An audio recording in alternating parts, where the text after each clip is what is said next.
fascism. They hate it. But not nearly enough of them are out in the streets. And not nearly enough of those people are out in the streets saying, the Trump fascist regime must go now. We need to be out there spreading this to millions of people on the 17th.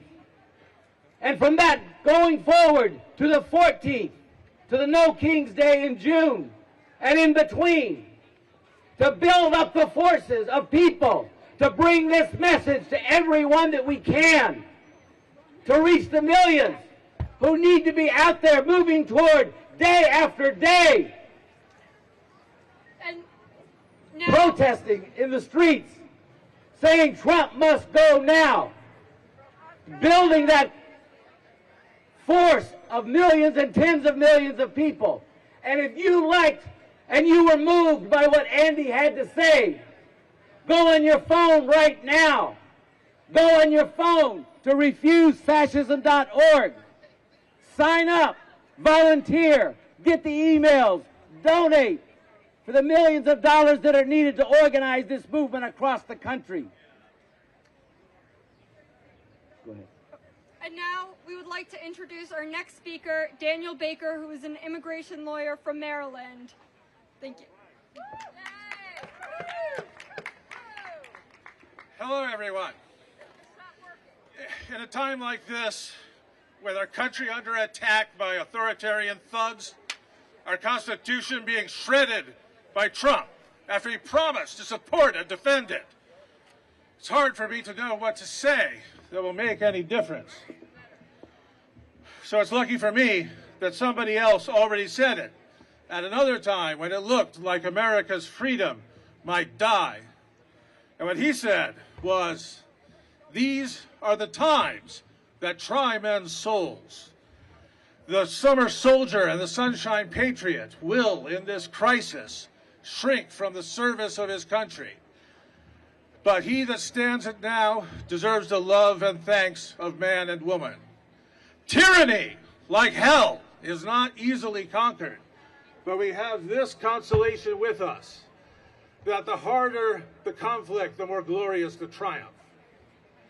No, tyranny is not easily conquered. Not in 1776, when Thomas Paine wrote that, and not now, when Trump's bullies are in that building right there, trying to tear the 14th Amendment out of the Constitution. We will not let that. I'm an immigration lawyer. I'm here to tell you the 14th Amendment means what it says. That people born in this country and subject to its jurisdiction are citizens. My son is a citizen because the Constitution says so, not because Donald Trump or any other bullshit artist in a bad suit said so. Now in that building over there, fighting for our Constitution, are good people who need our help. This case was filed by CASA Incorporated and ASAP, the Asylum Seeker Advocacy Project. I donated to CASA before I came here. I encourage all of you to do the same. Go to their website. Their website is called We Are CASA. Or to ASAP's website, asylumadvocacy.org. Do what you can. And if you can't donate, volunteer, intern, help any way we can. And our resistance is not just about birthright citizenship. Kilmar Abrego Garcia is in prison right now after ICE criminally abducted him in the face of a lawful court order forbidding his removal to El Salvador. Simon Sandoval Motionberg, who I am proud to have worked with in the past, is fighting right now to get him free and return to America, to get the due process that the government robbed him of. So we need to give Murray Osorio our resumes, volunteer our time. Now, there are people here today, I know, who don't trust the courts to stand in the way of dictatorship. And I understand that. I was as bitterly disappointed as all of you when that court said that the president was immune Trump prosecution. But a court that makes bad decisions is not the same as a corrupt court. And no one knows that better than Donald Trump. When Trump tried to steal the election in 2020, it was this court that refused to help him. It was Donald Trump that tweeted his followers that day. He said, the Supreme Court really let Trump down. And that's truer than ever now. Every day, Trump posts something on Truth Social, like he posted 2 weeks ago, saying, our court system is not letting me do the job. The courts are the front line in the battle to save our Constitution and save our country. But what does all the work of CASA and ASAP and Murray Osorio and the courts matter if Trump just ignores what they say? That's the elephant in the room, isn't it? The Vice President has been floating this for months. Ignore the courts. Ignore the law. Then he wants to rule as a dictator.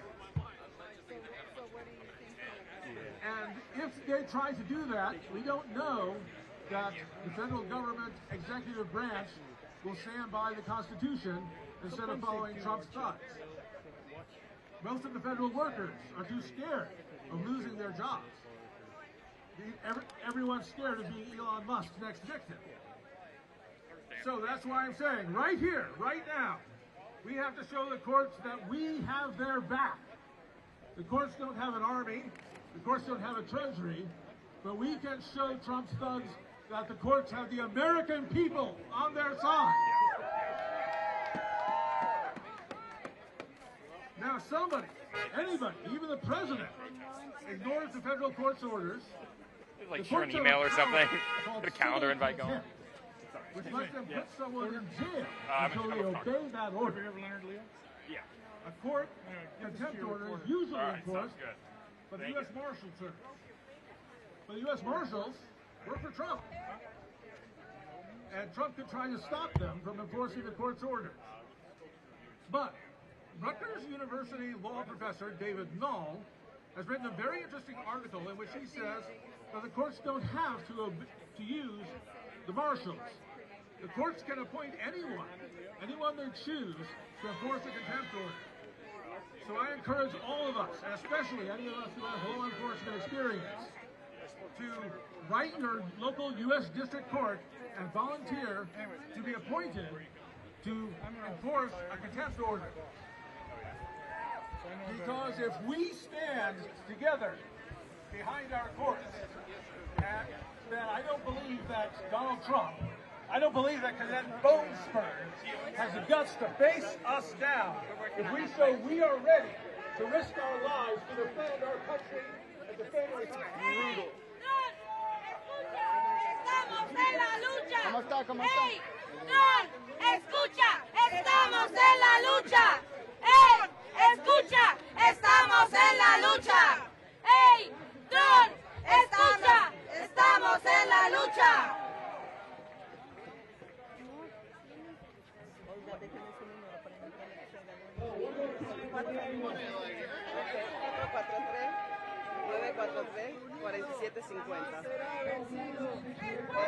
Unido jamás será vencido. El pueblo unido jamás será vencido. El pueblo unido jamás será vencido. El pueblo unido jamás será vencido. Las madres unidas jamás serán. Es famoso hoy, ¿verdad? Demasiado. Mira, hay que los están siguiendo de nuevo. Ay, querido, no te escuchamos nada por la bulla.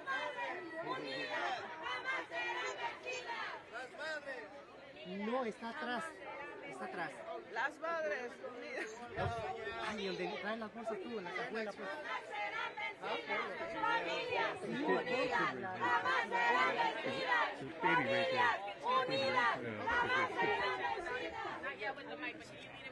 Ok, listo.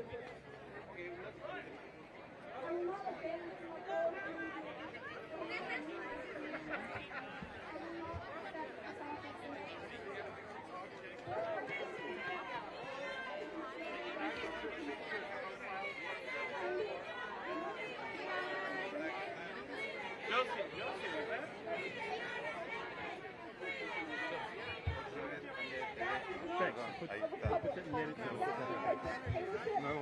Two people get the reference. But technically, you're right. Your actions will be seen, and justice will prevail.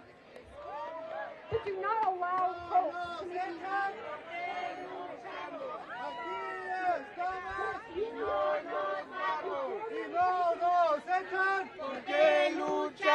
Aquí estamos. Y no nos vamos. Y no nos echan. Porque luchamos. El pueblo unido jamás será vencido. El pueblo unido jamás será vencido. El pueblo unido jamás será vencido.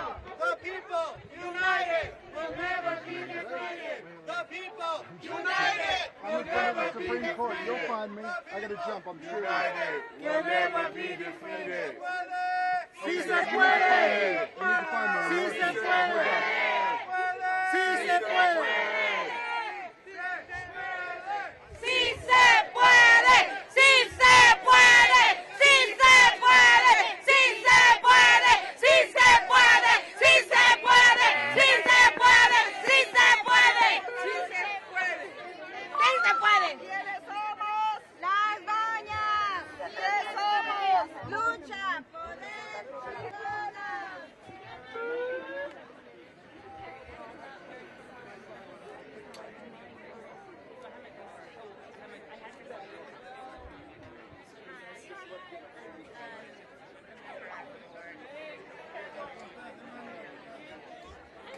Hey, how are you?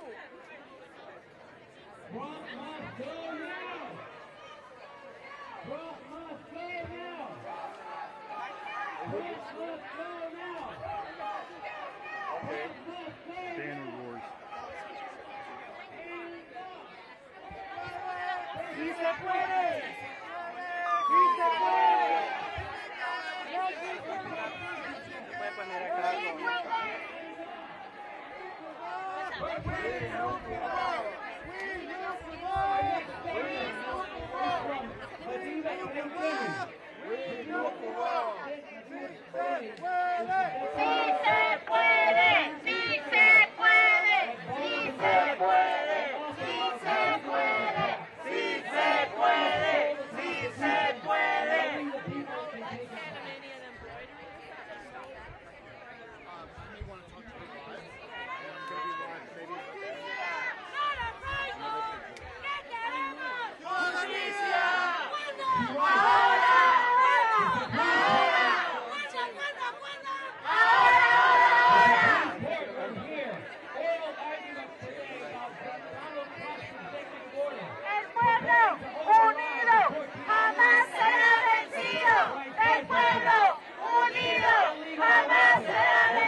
De la Declaración de Independencia fue el no reconocimiento de los nacidos en estas tierras.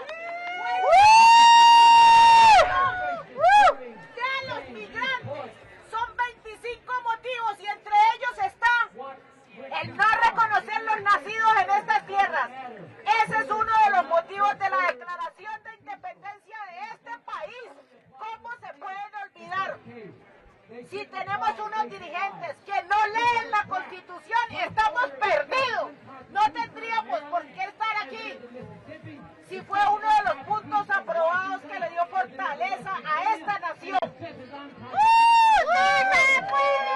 ¡Sí se puede! ¡Sí se puede! ¡Sí se puede! ¡Sí se puede! ¡Sí se puede! ¡Sí se puede! ¡Sí se puede! ¡Sí se puede! ¡Sí se puede! ¡Sí se puede! ¡Sí se puede! ¡Sí se puede! ¡Sí se puede! ¡Sí se puede! ¡Ganaremos esta lucha! ¡Cueste lo que cueste! ¡El norte azul! ¡De este a oeste! ¡Ganaremos esta lucha! ¡Cueste lo que cueste!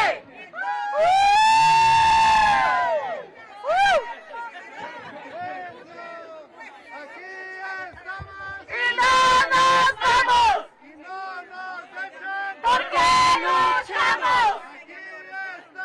¡Y no nos vamos! ¡Y no nos echan! ¡Porque luchamos!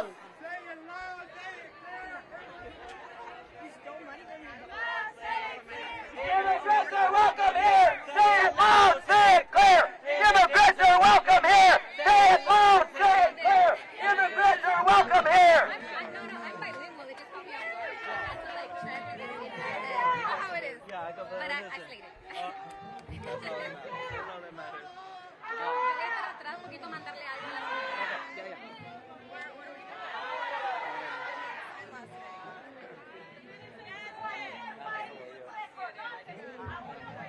Thank you.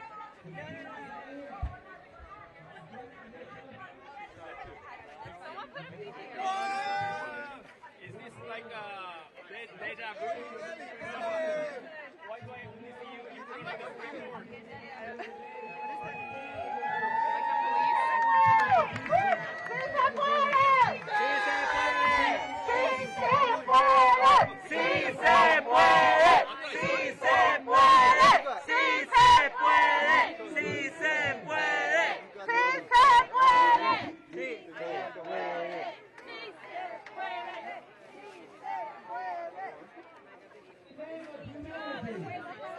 ¡Estamos en la lucha! ¡Trump, escucha! ¡Estamos en la lucha! ¡Trump, escucha! ¡Estamos en la lucha! ¡Trump, escucha! ¡Estamos en la lucha! ¡Trump, escucha! ¡Estamos en la lucha! ¡Trump, escucha! ¡Estamos en la lucha! ¡Trump, escucha! ¡Estamos en la lucha! ¡El pueblo unido jamás será vencido! ¡El pueblo unido jamás será vencido! ¡El pueblo unido jamás será vencido!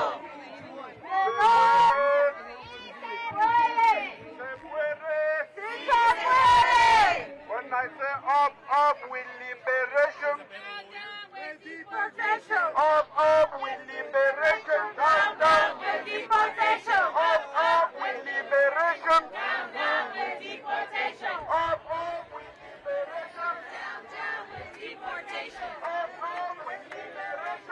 Down with deportation! up with liberation, Down with deportation! up with liberation, Down with deportation! liberation, Down with deportation! Down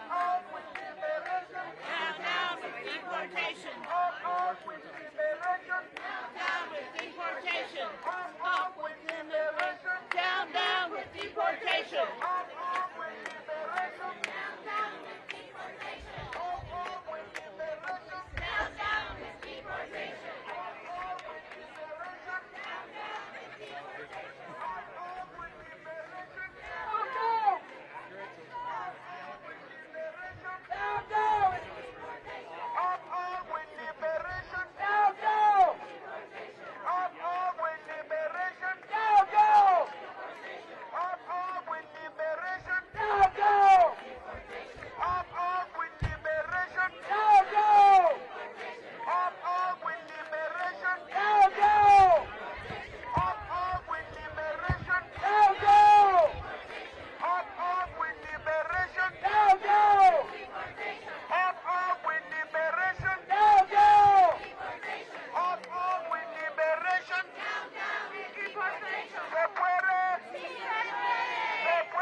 ¿Cuándo? Ahora. ¿Cuándo? Ahora. ¿Cuándo? Ahora. What do we want? Justice. When do we want it? Now. What do we want? Justice. When do we want it? Now. What do we want? Justice. When do we want it? Now. And if we don't get it? Shut it down. And if we don't get it? Shut it down. And if we don't get it? Shut it down. Shut it down. Shut it down. Shut it down. Shut it down. Shut it down. Shut it down. Shut it down.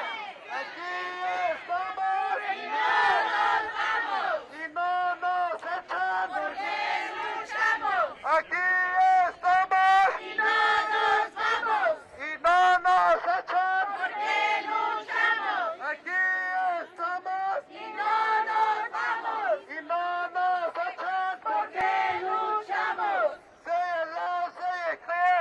Immigrants are welcome here. Say it loud, say it clear. Immigrants are welcome here. Say it loud, say it clear. Immigrants are welcome here. Say it loud, say it clear. Immigrants are welcome here. Say it loud, say it clear. Immigrants are welcome here. Say it loud, say it clear. Immigrants are welcome here. Immigrants are welcome here. Say it clear. Immigrants are welcome here. Say it loud. Say it clear. Immigrants are welcome here. Everywhere we go. Everywhere we go. People wanna know. People wanna know who we are. Who we are. So we tell them. So we tell them. We are the immigrants. We are the immigrants. The mighty, mighty immigrants. The mighty, mighty immigrants.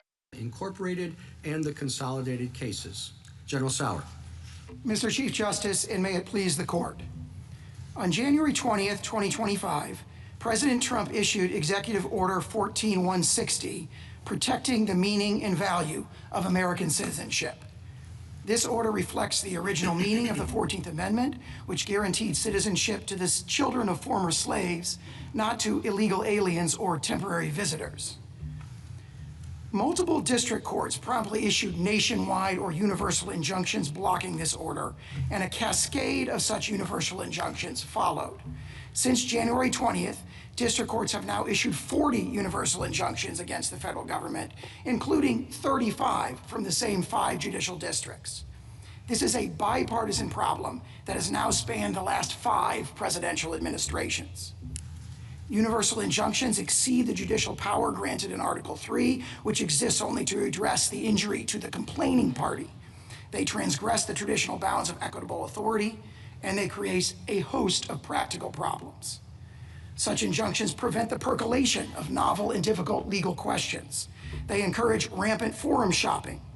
They require judges to make rushed, high-stakes, low-information decisions. They circumvent Rule 23 by offering all the benefits but none of the burdens of class certification. They operate asymmetrically, forcing the government to win everywhere while the plaintiffs can win anywhere. They invert the ordinary hierarchy of appellate review. They create the ongoing risk of conflicting judgments. They increase the pressures on this court's emergency docket. They create what Justice Powell described as repeated and essentially head-on confrontations between the life-tenured and representative branches of government. And they disrupt the Constitution's careful balancing of the separation of powers.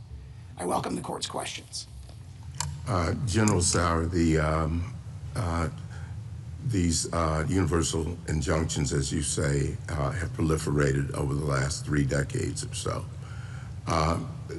Would you discuss, though, the origins of universal injunctions? In particular, I'm interested in sort of historical analogs or the historical pedigree, particularly the Bill of Peace that was proffered by respondents. Yes, Justice Thomas, as you, I think, first pointed out in your separate opinion in Trump against Hawaii, the Bill of Peace is something very distinct from a universal injunction. So the Bill of Peace involved a resolution of a small, discrete set of claims of a small, discrete group, and even more fundamentally, it was binding on the members of that class and those represented by the class. So it's much more analogous to a modern class action under Rule 23. And in fact, as we've argued in other cases, and as this court has described in opinions like Ortiz, the Bill of Peace evolved into and is directly developed into, so to speak, the modern class action that has all the same features of a Bill of Peace. So in the words of Chief Judge Sutton in the Sixth Circuit, the Bill of Peace, it was a domesticated animal that looks nothing like the dragon of a universal injunction. I'm sorry. Here, Go ahead. here, there's a discrete identified group on one issue. Does citizenship mean are you born in the territory of the United States, or does it mean are you loyal to someone else, which is your claim, or are your parents loyal to someone else? So that's no different than what happened in a Bill of Peace. The United States is bigger, so it extends more broadly, but it's still an identifiable group on a discrete, singular question. Your Honor, I'd say three things in response to that. First of all, our primary contention is that the citizenship clause related to the children of former slaves, not to illegal aliens who weren't even present as a discrete class at that time. But more fundamentally here, as to the issue of the Bill of Peace, there are critical differences. The Bill of Peace was a binding judgment that would bind absent class members. Here we have the asymmetry. Well, here, class actions don't bind anyone who opts out, so class actions are not like bills of peace. I would think that a Rule 23b2 class action, which would be the relevant analog here, would be one that would be binding on absent class members and would not have the same notice and opt-out procedures. And more fundamentally, that sort of argument that there's a commonality here among, all the people who purport to be affected by this is the sort of argument that's made in class certification. So can I ask you a question? Your theory here is arguing that Article 3 and principles of equity both prohibit federal courts from issuing universal injunctions. Do I have your argument correct? We argue both of those. You argue both of those? Yeah. If that's true, that means even the Supreme Court doesn't have that power. The Supreme Court would have the authority to issue binding precedent nationwide, but as this we court, couldn't enforce it against universally, is your argument. If there was a decision that violated the precedent of the court, then the affected plaintiffs could get a separate judgment. And So that is what means this court, you're talking about the hundreds and thousands of people who weren't part of the judgment of the court. They would all have to file individual actions? not necessarily. Or a class action. A class action would be Isn't the way that makes no sense whatsoever. Respectfully, we believe that. Well, what was the purpose of the Bill of Peace if not to settle a legal question finally? And if even the Supreme Court doesn't have that right and must invite hundreds of thousands of lawsuits, what are we buying into? If a set of claims satisfies the rigorous criteria of Rule 23, Rule 23 is the modern analog of a Bill of Peace. We have something very different here. No, we don't, because the argument here is that the president is violating not just one, but by my count, 4 established Supreme Court precedents. We have the one ARC case where we said fealty to a foreign sovereign doesn't defeat your entitlement, your parents' fealty to a foreign sovereign doesn't defeat your entitlement to citizenship as a child. We have another case where we said that even if your parents are here illegally, if you're born here, you're a citizen. We have yet another case that says even if your parents came here and were stopped at the border, but you were born in our territory, you're still a citizen. And we have another case that says even if your parents secured citizenship illegally, you're still a citizen. So as far as I see it, this order violates 4 Supreme Court precedents. Yeah, and you are claiming that not just the Supreme Court, that both the Supreme Court and no lower court can stop an executive from universally from violating those holdings by this court. We are not claiming that because we're conceding that there could be an inappropriate case. Only a class, only Can I hear the rest of his answer? A Rule 23 class action. And then the more fundamental point as to all those Supreme Court decisions you referred to. So what do we do temporarily? Temporarily, the court may issue, the lower courts may issue injunctions that remediate the injuries to the plaintiffs that appear before them. Lower courts in appropriate cases may certify class action. So when a new president orders that because there's so much gun violence going on in the country, and he comes in and he says, I have the right to take away the guns from everyone, then people, and he sends out the military to seize everyone's guns, we and the courts have to sit back and wait until every named plaintiff gets, or every plaintiff whose gun is taken comes into court. In appropriate cases, courts have certified class actions on an emergency basis. We found at least 4 cases in recent years where that was done. But more fundamentally, we profoundly disagree with the characterization of the merits. This is now fully briefed in the Ninth Circuit in case number 25-807, where we describe how that characterization of the holding of Wong Kim Ark and the other decisions is profoundly incorrect. And you still have counsel. Could I ask you about a different type of case that has broader impact than on the particular claimant?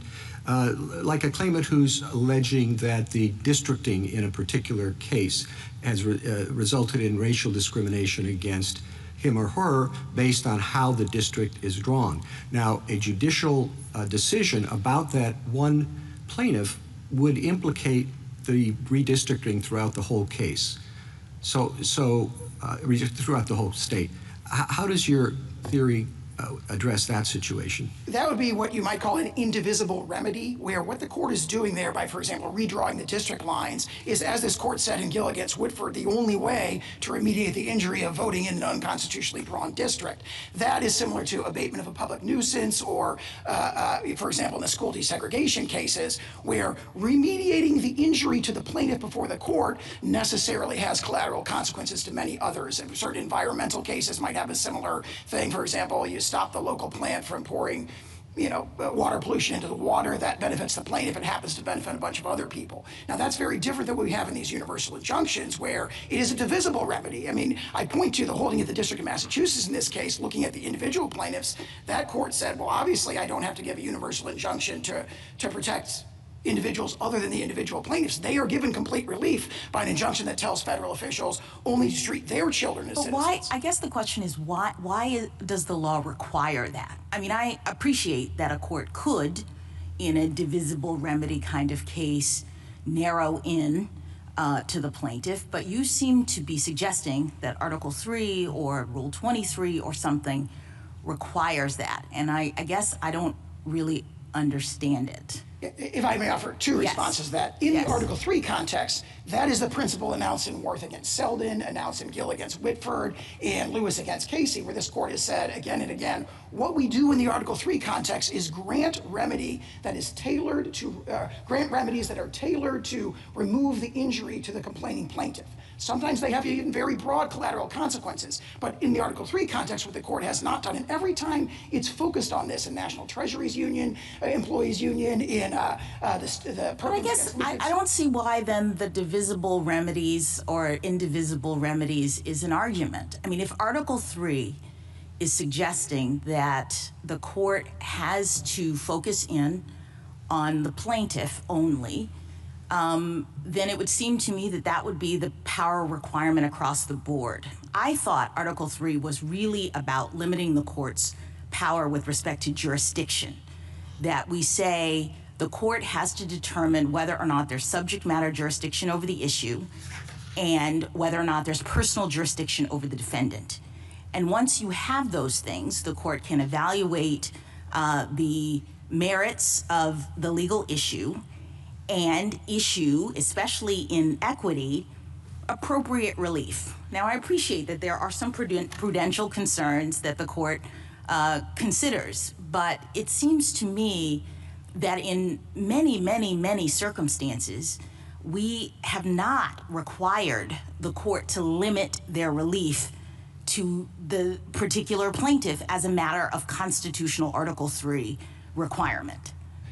I disagree with that. I'd offer a response both first as to Article 3 and then as to the scope of equitable authority. In the Article 3 context, this court said in Worth against Selden, for example, that the Article 3 judicial power exists only to redress the injury to the complaining parties. Again, in Gill against Whitford and Lewis against Casey. All right, so let me give you a hypothetical. So suppose we have a manufacturing plant that unlawfully releases environmental toxins into the air, and we have a plaintiff who lives near the plant, brings a nuisance lawsuit and says they're being harmed by unlawful release. Your argument suggests that the judgment for the plaintiff has to narrow in on preventing, to the extent possible, preventing harm to the plaintiff. But it seems to me that that's not necessarily the case. You suggest with the Chief Justice in response to him that there can be incidental beneficiaries, that the court could say no more toxins if it's unlawful for the defendant to do that, correct? Yes, we do. So why, if your Article 3 principle is correct? Because again, the Article 3 principle is remedying the injury to the plaintiff, or set of plaintiffs, could be many, who are before the court. Right. That has collateral consequences. Counsel, that could help. let me ask you on that point, would one distinction be who's bound by the judgment? Like, I'm wondering whether if the plaintiff needs, you can only, I think Judge Strauss said in the Eighth Circuit when addressing this issue, you can't peel off part of a nuisance, so the whole thing has to be shut down. Could a neighbor sue affirmatively to hold the nuisance maker in contempt if he started to begin again the nuisance? That's a great point. It would not be bounding on those collaterally benefited parties, so to speak. I don't want to call them parties because they're not parties before the court. And that, of course, highlights one of the deep problems with the universal. No, but why could you do that answer, though? Could you do that now for the universal injunction? Could a plaintiff, for example, who has the protection of the universal injunction but was not named in the suit, bring a contempt action of the sort I just described? They could not do that, but what they could do is run to any of 93 other judicial districts and bring their own lawsuit if they. No. Under the injunction as it stands, under the injunctions as they stand, could a non-named plaintiff who has the benefit of the universal injunction that's currently in place, could that plaintiff bring a contempt proceeding? We would. Or I guess I shouldn't call them a plaintiff. Could that non-party? We would dispute that they would have the standing to do that because it goes to the heart of. Well, no. Let's see. Maybe I'm not being clear. Assume the universal injunction is good. Like, drop your argument right now. Oh, I see. Yeah. As they currently stand, could someone who is not named in the suit but a beneficiary bring a contempt proceeding? I think that is what the respondents would certainly contend. Do you concede that the plaintiffs could bring a Rule 23, like the individual plaintiffs? We would dispute. I mean, we'd have to address the Rule 23 issues, kind of all the criteria as they came up. But they could seek it. Okay, and then last question. And they have done that in Western District of Washington. It's just never been briefed because they Okay, just last question on this point. The states have a different kind of claim for financial harm, and they've pointed out that it would be very difficult to remedy that without some sort of broader relief. I know you contest their standing. I want you to assume that I think they have standing. Why wouldn't they be entitled to an injunction of the scope of the one that has currently been entered? I would say two reasons. First of all, it's not necessary to provide complete relief to the plaintiffs. What we offered, for example, in the District of Massachusetts in the First Circuit was an injunction that would enjoin the federal officials and order them to treat the people who would otherwise be covered by the executive order as eligible for the services that result in the pocketbook injuries to the states. And there's really no response to that. That is obviously would fully remediate their injuries and does not require the injunction to be applied in all other 50 states. One state comes in and says, well, people are going to move across state lines. Therefore, we've got 21 states in this case who don't want this relief. Sorry, you've got to impose it on everybody because it has to be offered to this one particular state. So that's one reason. response. The other response is this notion that the states have to be provided a complete relief because of interstate travel and patchwork. I think that's very effectively responded to by Chief Judge Sutton's opinion in the Second Circuit, where he says, this is a problem. If we adopt this logic, it justifies in universal injunction in every single case, and that can't be the case. The Fifth Circuit's recent DACA decision comes to the same conclusion. What do you say, though, to the suggestion, General, that in this particular case, those patchwork problems for, frankly, the government, as well as for plaintiffs, justify broader relief? As to the government, again, Chief Judge Sutton addressed that directly as well when he said that's the federal government's problem. In other words, the federal government, for example, in the First Circuit, we offered that as a narrower scope of injunction, and the decision was, well, that would cause you too many administrative problems. And I think Chief Judge Sutton directly addresses that when he says that's a problem for the executive branch in the first instance. All right. Yeah. And then with respect to class certification, your friends on the other side point out that that takes time.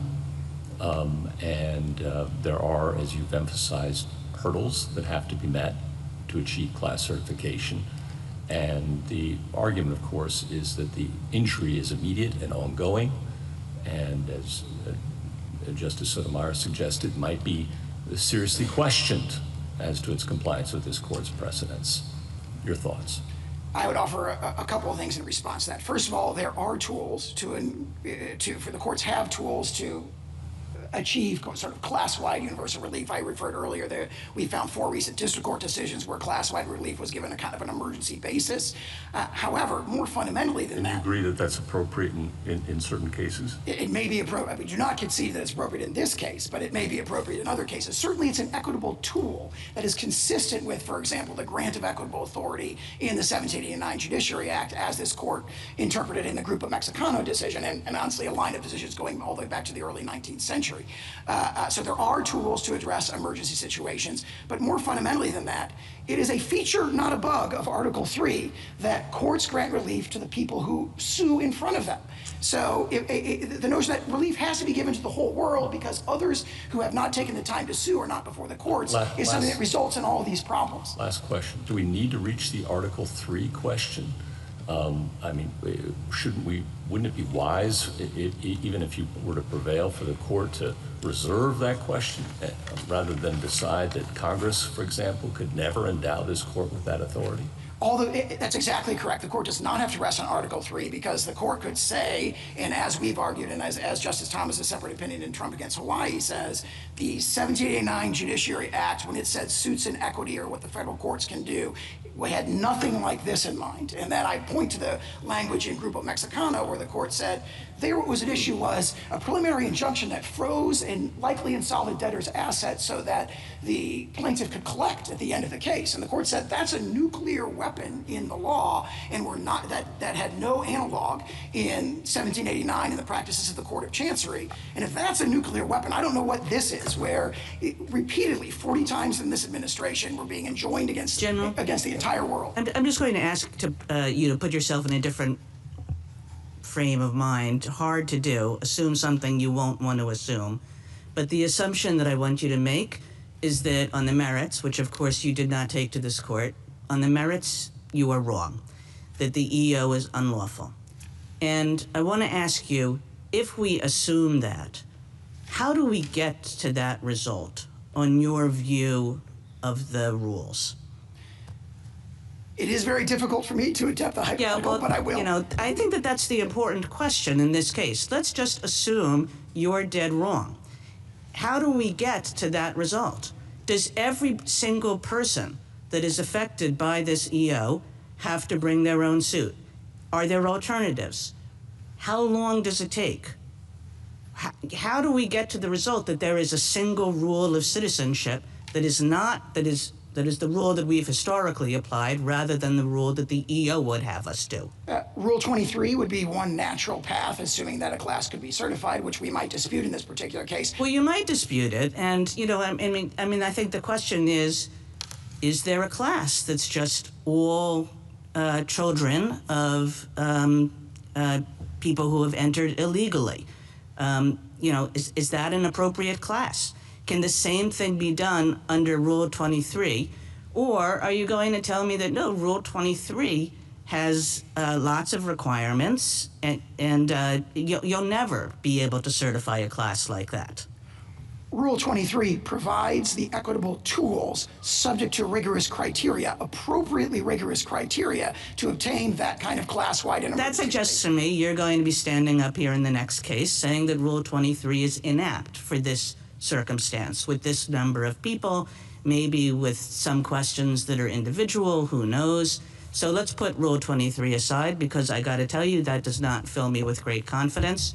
How else are we going to get to the right result here, which is on my assumption that the EO is illegal? That would be a profoundly wrong result, but I think what I would offer is that, very similar to Labrador against Poe, what the court should be engaging here is a balancing of the equitable factors as to the scope of remedial relief, not as to the underlying merits. And our contention that this exceeds the traditional scope of equity that's reflected in the 1789 Judiciary Act, we're overwhelmingly likely to succeed on those merits for all the reasons that are stated in our briefs. I mean, that's a lot of words, and I don't have an answer for if one thinks. And, you know, look, there are all kinds of abuses of nationwide injunctions.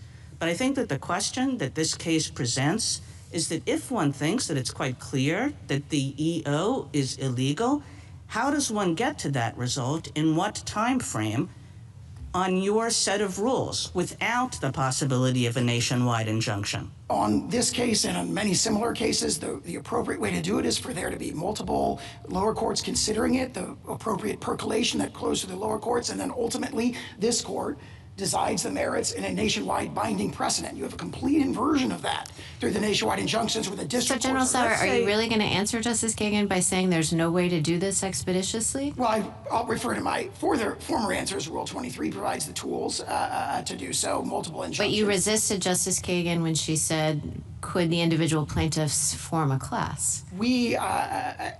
That has never been briefed in the court below. I do not concede that we wouldn't oppose class certification in this particular case. There may be arguments that this case is or is not appropriate for class certification. And if there were a class appropriate for class certification, you concede that that could resolve the question quickly? Yes, absolutely. You concede it could resolve the question quickly through precedent? Yes, absolutely. It could do so. I mean, we obviously dispute the... So just on that point... And if the court... Sorry to interrupt. Go ahead, please. All right, I got a quick one. Well, I'm just going to say just on that point. So, you know, let's say that we're an individual person even. Let's say it wasn't a class, and goes up and gets a ruling from the Second Circuit that the EO is illegal. Does the government commit to not applying its EO in the entire Second Circuit? Or does it say, no, we can continue to apply the rule as to everybody else in the Second Circuit? I can't say as to this individual case. Generally, our practice is to respect circuit precedent within the circuit, but there are exceptions. Yes, that is generally your practice, and I'm asking whether it would be your practice in this case. I can't answer because it would depend on what the lower court decision said. So there are circumstances, as I was suggesting, where we think that we want to continue to litigate that in other district courts in the same circuit as well. Yeah, so that means it's not even the normal time it takes for everything to get up, you know, through the circuit courts and to the Supreme Court. Because even in those circuits that say that the EO is illegal, you're going to be saying, no, you know, we only commit to saying it's illegal to this one guy who brought the suit. Article 3 and the court's traditional equitable practices provide a range of tools to address that, including a potentially nationwide class action. A nationwide class action, which you say you're going to oppose when that gets challenged. We are likely to oppose on the merits. Proposed. Yes, and if it does not meet the rigorous criteria of class certification, the court should not enter that injunctive relief. That's do you think, like, suppose, how about you're not willing to commit to abiding by the Second Circuit's precedent in my... Suppose that there's a single person who brings a suit, and it gets all the way up to us after 3 or 4 or 5 years. And we say, you know, we really do agree with those 4 precedents that Justice Sotomayor started with, and your EO is illegal. Is that only going to bind the one guy who brought the suit? No, that would be a nationwide precedent that the government would respect. So finally, once it gets to us after 4 years, you're going to respect that? Yes, and in addition, we may well respect circuit-wide precedent. The Second Circuit, it just is... And for 4 years, there are going to be like an untold number of people who, according to all the law that this court has ever made, ought to be citizens who are not being treated as such. And in the meantime, any of those plaintiffs could have come forward and sought, preliminary injunctive relief, and they could do so on a class-wide basis. There are tools to address this, but the universal injunction, which is issued here 3 days after the executive order was issued, is not one of those tools. Thank you, counsel. 3 years, 4 years, we've been able to move much more expeditiously. I think we did the TikTok case in a month. Presuming, I gather an important part of your answer is that people can litigate differently, and one will go to Massachusetts, the other one will go to Houston, and you'll get conflicting decisions fairly quickly. And is there any reason why this court, and I gather that's your safety net, is that at the end of the day, however long the day is, this court can issue a decision and it will bind everything else. Is there any reason in this particular litigation that we would be unable to act expeditiously? Absolutely not, Mr. Chief Justice. Okay, thank you. Justice Thomas? General, when were the first universal injunctions used? We believe that the best reading of that is what you said in Trump against Hawaii, which is that Wirtz in 1963 was really the first universal injunction. There's a dispute about Perkins against Lukens Oil going back to 1940. And of course, we point to the court's opinion that reversed that universal injunction issued by the D.C. Circuit and said it's profoundly wrong. Now, if you look at the cases that the either parties cite, you see a common theme. The cases that we cite, like National Treasury's Employment Union, Perkins against Lukens Oil, Frothingham in Massachusetts against Mellon, going back to Scott against Donald, and all of those are cases where the court considered and addressed the sort of universal, in that case, statewide issue of provision of injunctive relief. So when the court has considered and addressed this, it has consistently said you have to limit the remedy to the plaintiffs who are appearing in court and complaining of that remedy. So we survived until the 1960s without universal injunctions. That's exactly correct. And in fact, those were very limited, very rare, even in the 1960s. It really exploded in 2007 in our cert petition in Summers against Earth Island Institute. We pointed out that the Ninth Circuit had started doing this in a whole bunch of cases involving environmental claims. Justice Alito? You began by outlining what you see as the practical problems that have been created by universal injunctions. If we were to hold that the states have standing, and if it is possible for a plaintiff to get emergency certification of a class, suppose we agreed with you on universal injunctions, but allowed those other two avenues, would the practical problem be rectified to any substantial degree? Certainly, if there were an injunction that extended to all of the litigating states, that would cover a very substantial portion of the country, and also an emergency sort of class certification decision might also grant very broad relief. So the answer is that the practical problem would not be solved. And if that's the case, what is the point of this argument about universal injunctions? I think the point is that universal injunctions exceed traditional principles of Article 3, and they exceed the traditional equitable authority, and that's what yields all these sort of pathologies, so to speak, of the current practice of issuing them very, very easily. Thank you. Justice Sotomayor? You answered Justice Gorsuch, I think correctly, that if Article 3 precludes universal injunctions, then even class actions are illegal. That's what you're arguing, isn't it? I disagree with that profoundly. How could it, if Article 3 and only prohibits injunctions that affect non-members or non-plaintiffs, how could Congress give a remedy like a class action? In an article, or in a Rule 23 class, every represented member of the class has standing by hypothesis. So every single one of them has an Article 3 injury, and Rule 23 again. So that would be the only method. It would be very similar to the Bill of Peace, where all those parties, in their president or representative capacity, are bound. We can act quickly. If we are worried about those thousands of children who are going to be born without citizenship papers that could render them stateless in some places because some of their parents' homes don't recognize children of their nationals unless those children are born in their countries. They're not going to be receiving federal benefits because that's the claim of the plaintiffs here, that of the state plaintiffs, that they're not going to be able to provide services to those children. Shouldn't we grant cert before judgment on that issue?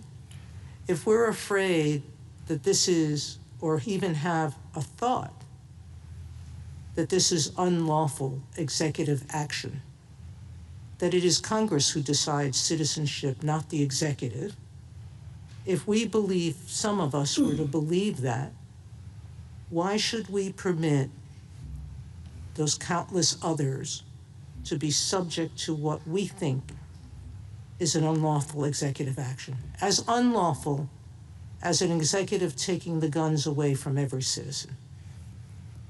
Cert before judgment would be another tool through which this court could ask expeditiously. Is this the kind of case where the equities would call for that? And why wouldn't it? It's a pure legal question. What does the Constitution mean with respect to citizenship? There are no individual facts that would alter our conclusion. If we can't do it by a universal injunction, because you say Article 3 doesn't permit that, Article 3 wouldn't permit us to give a universal injunction, even if we rule. Why don't we grant cert before judgment, so that all of these parents would have a firm Supreme Court decision that they can take where? Because you're saying nobody can grant a universal injunction. No party has asked for that in this case, and I think one reason is that would deny the court of the benefit of percolation in multiple lower courts of a novel and sensitive and important constitutional question. We have novel courts who've percolated this issue and said, you're violating precedent. Not only precedent, but the plain meaning of the 14th of the Constitution. Respectfully, I think what we have are lower courts making snap judgments on the merits that ignore the fundamental principle of the 14th Amendment, that it was about giving citizenship to the children of slaves, not to the children of illegal immigrants who really were not even a very discreet class at that time. And that's the sort of argument that deserves percolation. There were some people in Congress who argued against the 13th Amendment just because of that. Some people who argued against passing the amendment just because of that, because it would give citizenship to gypsies. I think the relevant history of the 14th Amendment is the statements of Senator Trumbull, who emphasized that domicile was the key criterion. He said that in a letter to Andrew Jackson, and we've cited our Ninth Circuit briefing a host of decisions that back that up. It got rejected repeatedly. We can go into the history of citizenship, but I still go back to my question. You claim that there is absolutely no constitutional way to stop, put this aside, to stop a president from an unconstitutional act, a clearly, indisputably unconstitutional act, taking every gun from every citizen. We couldn't stop that. I disagree with that for the reasons I've said, including the equitable tools. No, because you said to us we'd have to wait until there was a final judgment. You're not sure you would respect the judgment of every circuit. You're not sure that you would respect even a final judgment of the Supreme Court, because it only binds the parties before it. And if there's no class action, that only binds the parties before the court.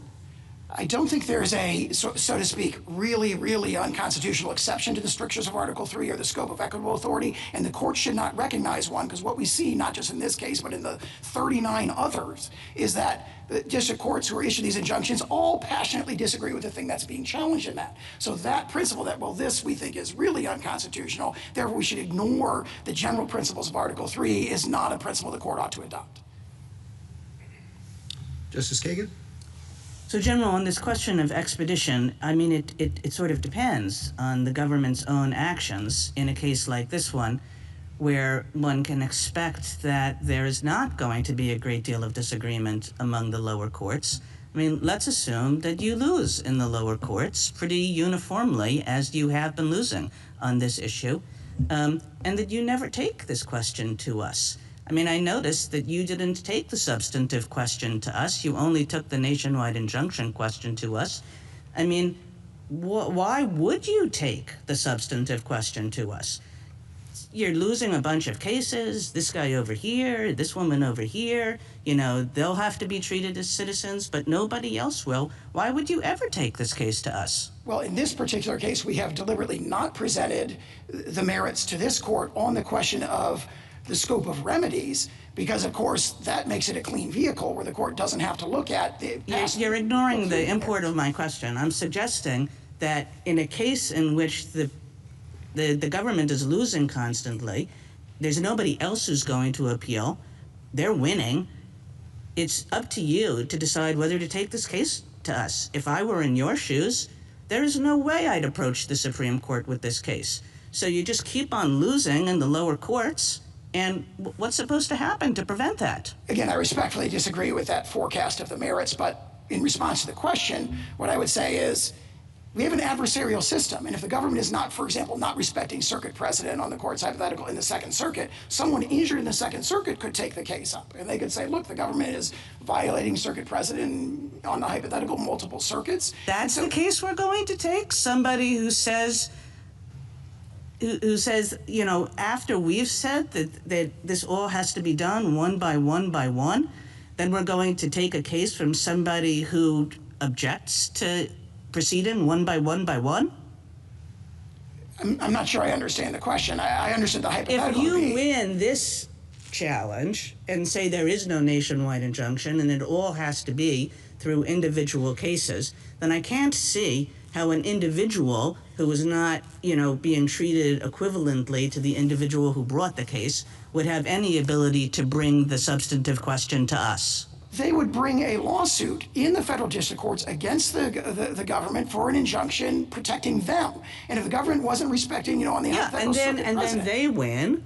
And again, I mean, you need somebody to lose, but nobody's going to lose in this case. It's just you're going to have like individual by individual by individual, and all of those individuals are going to win. And the ones who can't afford to go to court, they're the ones who are going to lose.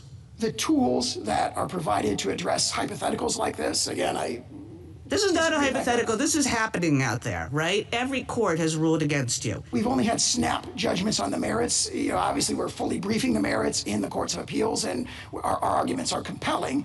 More fundamentally, in response to the question, I'm suggesting to you, like the real brunt of my question is, in a case like this, the government has no incentive to bring this case to the Supreme Court because it's not really losing anything. It's losing a lot of individual cases which still allow it to enforce its EO against the vast majority of people to whom it applies. And again, Rule 23 provides an avenue to address those very concerns. Thank you. Justice Gorsuch? Well, Justice Kagan asked my questions better than I could have. How do you suggest we reach this case on the merits expeditiously? There's a number of tools the court can do that. We think this case is one that cries out for percolation, that the court should allow the lower courts to address the merits issue multiple times. It's currently on briefing in 3 different cases in the First, Fourth, and Ninth Circuits, and we think that that's the appropriate way to do it. If the court disagreed, obviously, when you lose one of those, do you intend to seek cert? If we lose, yes, absolutely. Justice Kavanaugh? So the technical problem here seems to be class-wide relief without the district courts going through the steps to assess whether a class should be certified, correct? Correct. Okay. And if you win here on this procedural point, it seems very likely that the day after, there are going to be suits filed all over the place seeking class-wide treatment, maybe statewide classes, circuit-wide classes, maybe nationwide classes. I'm sure they're being prepared now, right? And on what basis would you oppose a statewide class? I could imagine certain bases, and again, we haven't briefed this in the lower courts yet. You've been promising everyone here that Rule 23 is the cure-all. And I want to explore on what basis you would oppose a statewide class. Just take that one for now. For example, and again, this is very hypothetical because I'm not predicting that we will or will not oppose that. We haven't taken a position on that yet. If you were to oppose it, on what basis would you plausibly oppose it? There may be problems of commonality and typicality, for example. For example, there's two different sets of groups that are affected by the executive order. There are those where the mothers are temporarily present and those where the mother are illegally present. And in both cases, the father is neither a citizen nor a lawful permanent resident. So there might be issues of typicality. Adequacy of representation might very well be an issue. So there would have to be that rigorous application of those criteria. Now, the argument may be this is a case that is a natural candidate for a Rule 23b2 certification. That may well be true. The government hasn't taken a position on that. Our position is not that class certification will necessarily be granted. Our position is that Rule 23 is how these sorts of claims should be channeled. And you think, I think you just said, it's very possible that class certification may be granted. It is possible. We don't know yet because there was a class certification motion filed at the very beginning in the Western District of Washington, and it was just never briefed because obviously the pathology here is that the nationwide injunctions just go blowing past the class certification procedures. And I guess Rule 23b2, for a lot of the cases we've had over the past 25 years that you talk about where there have been universal injunctions or where the lower courts have had that, I mean, 23b2 could have been used in a lot of those, presumably, correct? Eviction moratorium, student loans, OSHA vaccine mandate. Do you see the possibility that 23b2 could have been used instead of, I mean, some of those were APA, but put aside the APA issue for now. Yeah, we do set aside that issue, if I may. I got it. But yes, I agree with that as to some, but not of the other cases. It's hard to see how, for example, Biden against Nebraska, where a state was the plaintiff, might have been a 23b2 class. And the Alabama Association of Realtors might have been a much better candidate for that. And again, not taking a position on the individual merits, our overarching point is there's a tradition of equity in this country that goes back to the English Court of Chancery, and what's happening in these universal injunctions, again, 40 times in this administration, at least 22 times in the last administration, 64 times in the administration before that, is just disregarding those appropriate procedures to seek this kind of global relief. I want to ask one thing about something in your brief. You said, quote, and of course this court's decisions constitute controlling precedent throughout the nation. If this court were to hold a challenged statute or policy unconstitutional, the government could not successfully enforce it against anyone, party or not, in light of stare decisis, end quote. You agree with that? Yes, we do. Okay. If you prevail here, the original executive order had a 30-day period before it took effect. If you prevail here, should there be any pause so that things can happen that need to happen for 30 days or some period of time, or should we not even worry about that? Yes, we can see that the 30-day ramp-up period that the executive order itself calls for never started because the universal TROs were entered almost immediately, and we don't dispute that there should be a 30-day ramp-up period. For another reason as well, which is that we've been enjoined from even doing guidance, even formulating a policy, and that itself is another problem with these injunctions. On the day after it goes into effect, it's just a very practical question how this is going to work. What do hospitals do with a newborn? What do states do with a newborn? I don't think they do anything different. What the executive order says in Section 2 is that federal officials do not accept documents that have the wrong designation of citizenship from people who are subject to the executive order. How are they going to know that? The states can continue to, the federal officials will have to figure that out. How? So you can imagine a number of ways that the federal officials could. Such as? Such as they could require a showing of, documentation showing legal presence in the country. For a temporary visitor, for example, they could see whether they're on a B1 visa, which would exclude kind of the birthright citizenship and that kind of. For all the newborns? Is that how that's going to work? Again, we don't know because the agencies were never given the opportunity to formulate the guidance. They would have 30 They're only going to have 30 days to do this. You think they can get it together in time? They're under, that's what the executive order instructs them to do, and hopefully they will do so. Again, it's a speculative and hypothetical scenario because they were enjoined from even starting that process. And then last question. You mentioned before this has come up in the last 4 or 5 administrations primarily. you know, I guess I've thought about that a lot too. Why? It seems why might be it's harder to get legislation through Congress, particularly with the filibuster rule. Presidents want to get things done with good intentions. The executive branches that work for those presidents push hard to, when they can't get new authority, to stretch or use existing authority. And they've been pushing, understandably, all with good intentions, all the presidents, both parties, right, with good intentions, pushing. Is that your understanding of why this has happened more, that there's less ability to get legislation? Because I'm trying to figure out the why to your opening about the last 4 or 5 administrations. I agree with it. I think that might be the why, but I'm curious what you think. I'm speculating about the motivations of the individual district judges who grant these, but one explanation might be this is an extraordinary power. It's a very strong power for the reasons the questions have reflected. Well, for a district let me judge just pause you right there. The underlying point is that these district judges are not just doing universal injunctions, they're finding these actions illegal because they're exceeding existing authority, and oftentimes we are too, when it gets to us, finding the actions of presidents of both parties unlawful because they exceed existing authority. So is that coming up more often because of, why is that coming up more often? You know, it's hard to do an historical analysis, but I would draw an analogy to the New Deal. And Professor Bray makes this point in his article that actually there were very, very passionate challenges to, you know, sort of nationwide policies during the Roosevelt administration, and they were not addressed by issuing universal injunctions. He cites an example where in one case, a policy had been held illegal, and there were like 1,600 injunctions against that policy, all protecting the individual plaintiffs. So if you look at the history, it's not clear that what we have of, you know, disagreement, difficulty, gridlock, getting things through Congress and so forth, that's not necessarily new. What is new, and is certainly unique to the last 5 presidential administrations, is having these given on this widespread basis and this systematic basis, 40 again in the last 4 months. Thank you. Justice Barrett? General Sauer, I want to ask you about a potential tension. Well, no, not potential tension, an actual tension that I see in answers that you gave to Justice Kavanaugh and Justice Kagan. You resisted Justice Kagan when she asked you whether the government would obey within the Second Circuit a precedent. I'm distinguishing between opinions and judgments here. Did I understand you correctly to tell Justice Kagan that the government wanted to reserve its right to maybe not follow a Second Circuit precedent, say, in New York, because you might disagree with the opinion?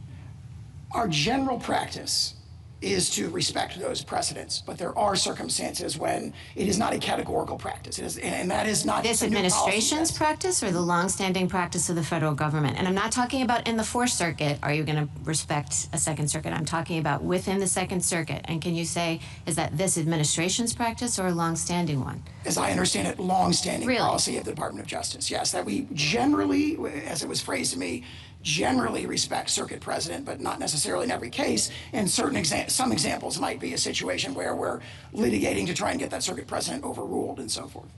Well, okay, so I'm not talking about a situation in which, you know, the Second Circuit has a case from 1955 and you think it's time for it to be challenged. That's not what I'm talking about. I'm talking about in this kind of situation. I'm talking about this week, the Second Circuit holds that the executive order is unconstitutional, and then what do you do the next day or the next week? Generally, we follow those. So you're still saying generally? Yes. And you still think that it's generally the policy, long-standing policy of the federal government to take that approach? That is my understanding. Okay, so, but it sounds to me like you accept a Cooper versus Aaron kind of situation for the Supreme Court, but not for, say, the Second Circuit. Like where you would respect the opinions and the judgments of the Supreme Court, and you're saying you would respect the judgment, but not necessarily the opinion of a lower court. And again, I think in the vast majority of instances, our practice has been to respect the opinion as well, in the circuits as well, but my understanding is that has not been a categorical practice in the way respect for the precedents and the judgments of the Supreme Court has been. So you're not hedging at all with respect to the precedent of this court? That is correct. I believe the quotation from our application directly addresses that, and we stand by that completely. Okay. Next question. So this is also a follow-up to some of the questions that others have asked you about the merits of the order not being before us. Did I understand your answer to be because you think percolation is really important for this one? We do think percolation is really important for this one, but the reason the merits are not before is because we've only submitted a stay application on the scope of relief question, and as Labrador against Poe indicates, the scope of relief is a separate question for the Oh, I understand it's a separate question, but there are plenty of times that the government comes to us and asks for both. Absolutely. For example, recently in the Wilkins and Cox application, we did exactly And that. the reason why you didn't ask for both here is because you think that the merits question needs percolation. Yes, but also more fundamentally, it illustrates that the very problem with these nationwide injunctions is they force this rushed, fast and furious decisions on the merits. So I think it would be very inappropriate in this case to come to a stay application saying, please give us a rushed, decision on the merits of something that's very, very complex. But the government's done that in other cases too, right? Those cases would be different. In this case, the example I gave earlier, we think it's very clear cut on the merits. This one is, we concede a novel and sensitive So this one question. isn't clear cut on the merits? This one, in this case, we want the court to address the remedial issue. If we offer the merit first, that's a vehicle problem because the court has, in many cases, just addressed the merits and not the remedial issue. And it's imperative from the federal government's perspective that the remedial question be addressed. Okay, so last question is about why that is. Justice Alito asked you, well, what's the point of this? If the same thing could happen, which is effectively the EO being enjoined everywhere via class action or because it's necessary to provide complete relief, say, to the states, is there any difference in your view between, say, a class is certified of all individual plaintiffs and they win, and the executive order class-wide, there's a judgment saying that it can't be enforced? Do you want to say, follow up, is there any practical distinction you see? Why does the government care?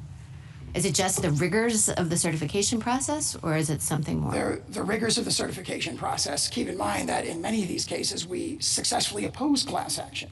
Let's assume, I think, you can't successfully oppose it here for individual plaintiffs. Well, I mean, that opportunity to have our day in court on that is very, very important. I understand, but let's assume, go with my assumption. Assuming that we were to lose assume the class is certified. Is there any benefit? If a class is certified, and let's say, you were pointing out that the executive order targets two different kinds of people. Let's assume that it's commonality because, they only target one portion of the order, right? In that circumstance, does the government get anything different? This is back to Justice Alito's question about what's it to you? What's the practical difference to you? Do you want to say anything about whether there's a practical difference between a universal injunction and a loss in the class? Absolutely. Okay. Among many others, the represented class members are bound in the class action context. And that means that if they lose, they're bound by that as well. And so they're taking a grave risk, so to speak, by proceeding through a class action. And it has this symmetry where the government is bound if we lose, they are bound if we don't lose. And that's a very, very important distinction. And you would respect that judgment? If it were a judgment, now we may try to litigate in other contexts to try and get a different judgment from a different district court, but we would be bound by that judgment, as would they, and that's the crucial point. Okay. Justice Jackson? So as far as I can tell, your bottom line seems to be that what you call universal injunctions give relief to non-parties without going through the necessary steps, which you identify in Rule 23. Do I have that right? I mean, is that sort of like boiled to bare essence what you're saying?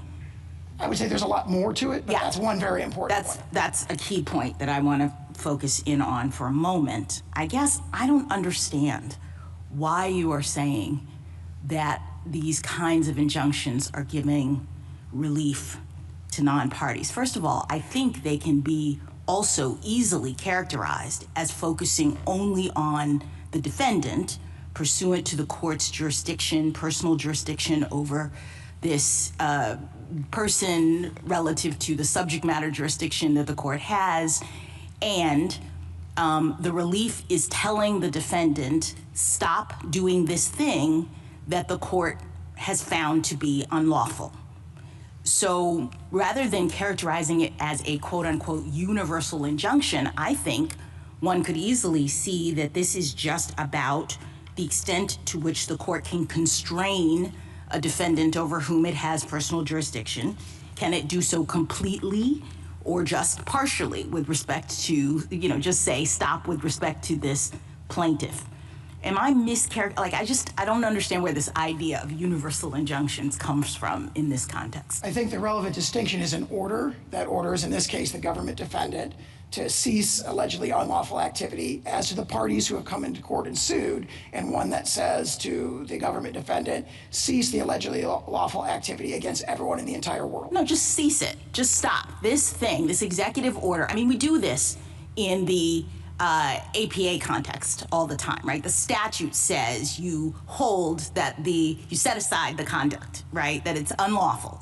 And we don't really parse it out and say, okay, but it's unlawful only as it applies to the plaintiff or not. So it's a very common concept for the court to enjoin a defendant from doing particular unlawful behavior. And what you're now asking us to do is to require that the court have an additional limitation in its order that says you only have to stop doing this with respect to the plaintiff. And that's the part that I don't understand. I guess, from what I can read from your papers and what you've said here, that limitation you say comes from this principle that if you don't do that, you would be somehow giving relief to non-parties.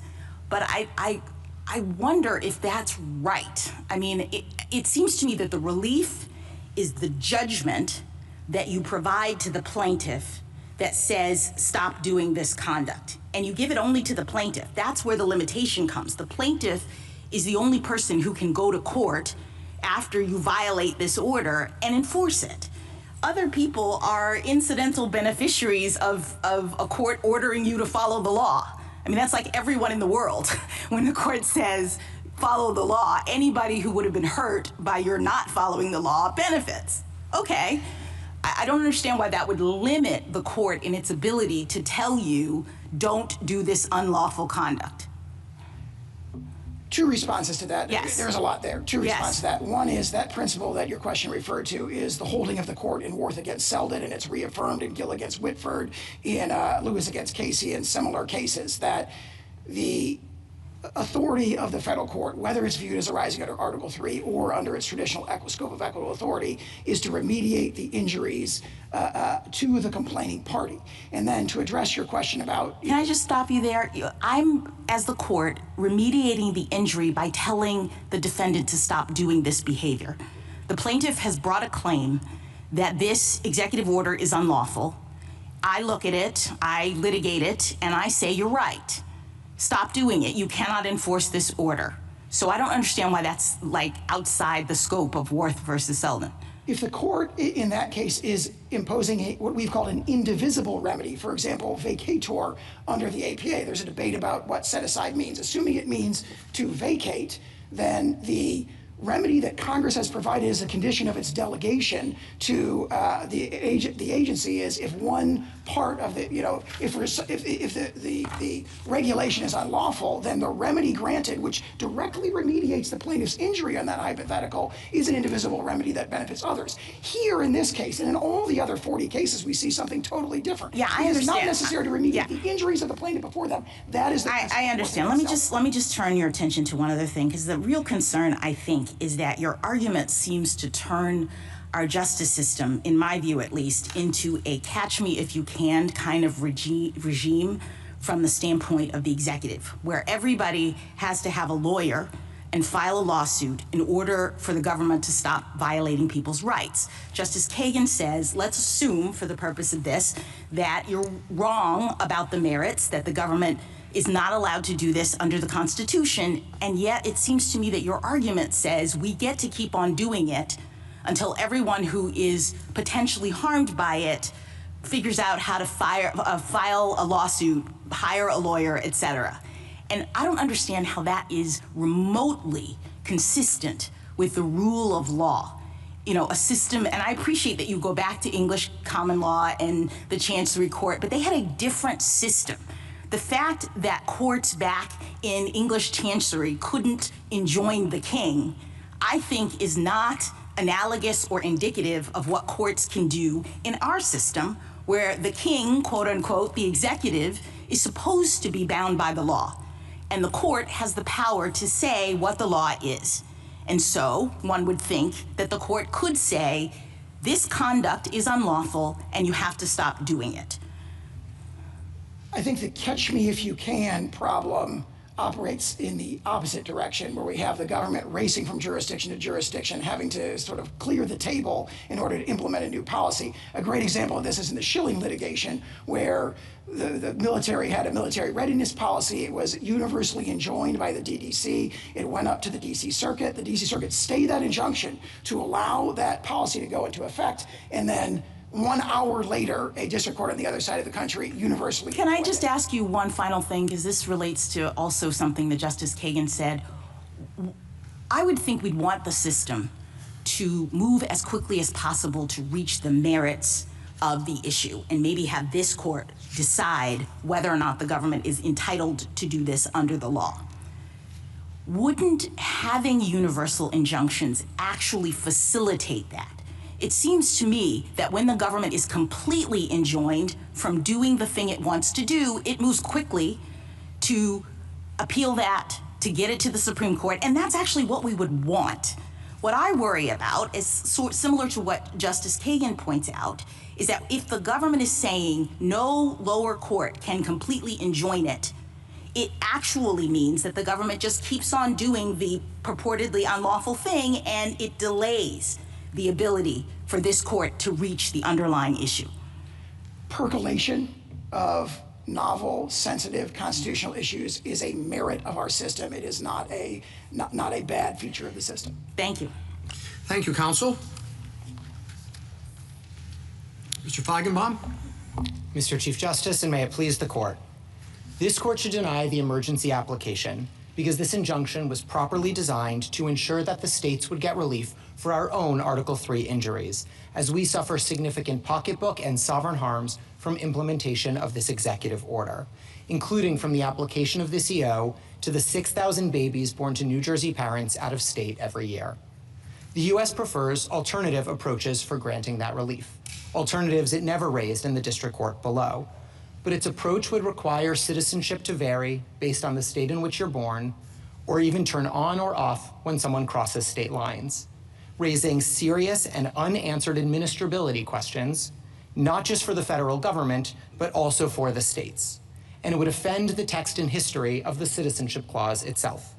Since the 14th Amendment, our country has never allowed American citizenship to vary based on the state in which someone resides, because the post-Civil War nation wrote into our Constitution that citizens of the United States and of the states would be one and the same without variation across state lines. The U.S. has claimed that Article III establishes a bright-line rule barring such injunctions no matter the circumstance, even where the states do need it to meet their own harms, finds no support in this court's cases or in the history of equity. Its argument that a single district court cannot decide birthright citizenship, or that we need more percolation on that question for the nation, overlooks that this court already settled this exact constitutional question 127 years ago, and that this EO is contrary to over a century of executive practice. Finally, the U.S.'s objection that nationwide PIs have simply become too common in the last few months, a complaint about other injunctions sought by other parties, cannot undermine the extraordinary bases for this one. The states, who regularly come before this court as plaintiff and defendant alike, agree that nationwide relief can be reserved for narrow circumstances, but it was needed here. I welcome this court's questions. Putting the merits aside, what do you think is the origin of, or at least the pedigree of universal injunctions, particularly the Bill of Peace, if you would discuss that? Absolutely, Your Honor. So there's two categories of these broad injunctions. So first, although we use the term nationwide injunction, if the nationwide injunction is actually about meeting our harm and the alternatives are not legally or practically workable, then it isn't even a universal injunction, as I know this court's separate writings has used the term, because it's about meeting our own Article III injury, which is our basic submission about this case. But we do agree that there's some space for universal relief. We trace it back through the history from the Bill of Peace, through Equity Rule 48, which specifically clarified that in the American equitable tradition, it was not always the case that universal relief would bind the non-parties, even as it might benefit the non-parties, continuing on to the tax collection injunctions in the 19th century, and then continuing on as recently as this court's order in AARP. So I do think they've always been in narrow circumstances. They've never been the reflexive or norm of how relief should be granted in this country, but they have been available. I don't think I need that for my case, but I do think they're available in narrow circumstances. You say they should be available only in narrow circumstances. Why is that? Yeah, so I could offer the three that I think make the most sense, but we're mindful of some of the concerns that the United States raises. We are states who've benefited from federal policies. We are states who have our own statutes and policies. So sometimes we are on the other side of the V in cases involving universal relief. So we are sympathetic to some of the concerns the United States has about percolation, about running the table in particular cases. We just don't think that that supports a bright line rule that says they're never available. And we've identified, I think, at least three circumstances where they would make sense to be available. The first would be in cases where the alternative ways of remedying the harm for the parties are not practically or legally workable. That's this case, and I'll return to that in a second. The second would be congressional authorization. So I took my friend on the other side to try to set aside vacatur, but I do think their Article 3 objections would raise serious questions for remedies like vacatur, for remedies like the Hobbs Act, even the Hobbs Act, which could set a nationwide PI after a multi-circuit lottery, might ultimately have problems under their view of Article 3.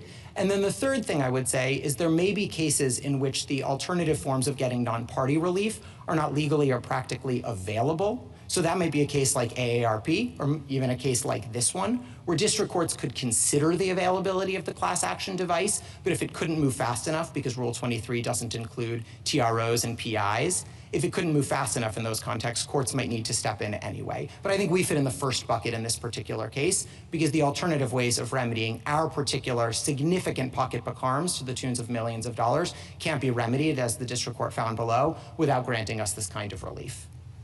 Well, I mean, you could benefit through percolation and a decision from this court with reasonable expedition. So I have no objections to reasonable expedition. We would have no objection to this court even setting supplemental briefing on the merits and hearing the merits directly. I'm happy to talk about the ways in which I think the merits do bear on this emergency application. But more fundamentally to your question, Mr. Chief Justice, I would just note that I don't think the alternatives actually fully remedy our injuries in a couple of different respects. So I heard my friend on the other side to specifically say today that maybe there can be an instruction to the federal government that at least when you're dealing with the plaintiff states, you treat these individuals kind of as though they're citizens, even if they're not really citizens. And that doesn't work, not just for the federal government. I agree, Justice Gorsuch, it may well be that the federal government can decide when to take its own medicine, but I'm talking about administrability burdens on the states, and I'm talking about administrability burdens on third parties as well. Can I ask you a question about that, counsel? Your three buckets are very thoughtful. The first one seems to me kind of consistent with traditional equity, which is if it's required, if you've got to remedy the plaintiff's harm. That's your point there, and you're saying we fall in that bucket. I get that argument. The second bucket is possibly Article 3, okay, that Congress could authorize, and maybe has authorized circumstances, but that doesn't answer the equity point. So we come to bucket 3, and I'm struggling to understand what the rule is there. You seem to suggest, well, if it's really important, and if you have to act expeditiously, then go ahead. But I think every district court who enters one of these thinks that's what they're doing. So what's the constraint there? If you share the government's concerns about the rise of these things in the last few decades, what teeth does any of that have? So I do feel like something of an amicus to this question because nothing in my injunction rises or falls on this exactly. bucket. So I'm happy to answer questions. I need all the amici I can get. Fair enough, Your Honor. So I would say two things about that. The first is it does require reading the history in a way more like I do, which does not create a single bright line rule that this is never available. Obviously, if someone reads the history as saying it's impossible. I'm spotting you that for the purposes of my question. Great. I'm not granting I thought you might not, Justice Gorsuch. But I'm spotting it to you, and I'm just saying, well, okay, what would that look like, and how would that be any different from what we have experienced over the last few decades? So this is a way in which my first bucket and my third bucket are actually going to relate for a moment. So I think this is no. It's helpful, I promise. Don't get to squiggle out into the first bucket, okay? We're in the third bucket. I'll answer for the third bucket, which is I think it requires having district courts consider the availability of the alternative and explaining why it's not workable in the case. I think we've told them to do that, and you know, gosh, how many times do we have to tell them to do that? And I think, in fairness to them, that's what I think they have.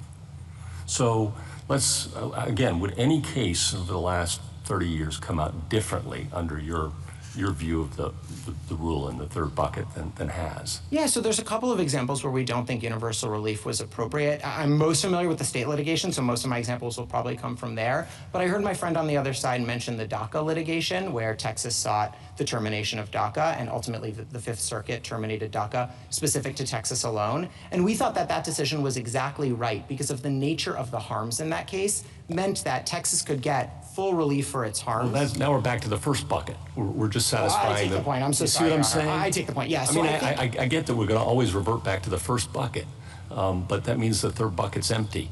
I totally take the point. I think AARP is a good illustration of the third bucket that this court confronted recently, where it was the case that there was this rush, just a few hours, not possible to go through class certification. You heard my friend on the other side talk about the rigors of class certification, and I don't think my friend on the other side would agree. It could be done in 3 hours through the night, and so there were necessity to step in. Do you agree about the rigors of class certification? It seems to me that 23B2 classes, and you probably, if you have to, are going to be arguing that they're not so rigorous to meet for injunctive relief for national policies that are uniform.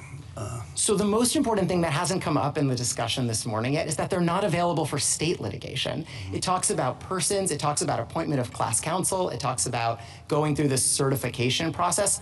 States, I mean, this court's precedents are really clear about parents patriae lawsuits. States can't represent those individuals in class actions, nor would we try to. They can't represent us, and you don't have classes of states. So the whole framework doesn't apply to state litigation. So I understood how it might come up as an alternative for some other cases you might see in the future, but for the injunction you have in front of you from the states, the whole class device doesn't even work as an alternative. So I don't see how it can be the answer for us. But why should you care if the class device doesn't work as an alternative if you have bucket one? Like you don't really need the class device. I think what you're saying is, will it be frustrating for states not to have the class device when the individuals have it? But I don't see why that's true if giving you complete relief in bucket one solves your problems. So I should be very clear, and I'm sorry for the confusion on this. This goes back to my colleagues with Justice Gorsuch. When states are seeking the relief, states are seeking it in bucket one and bucket two.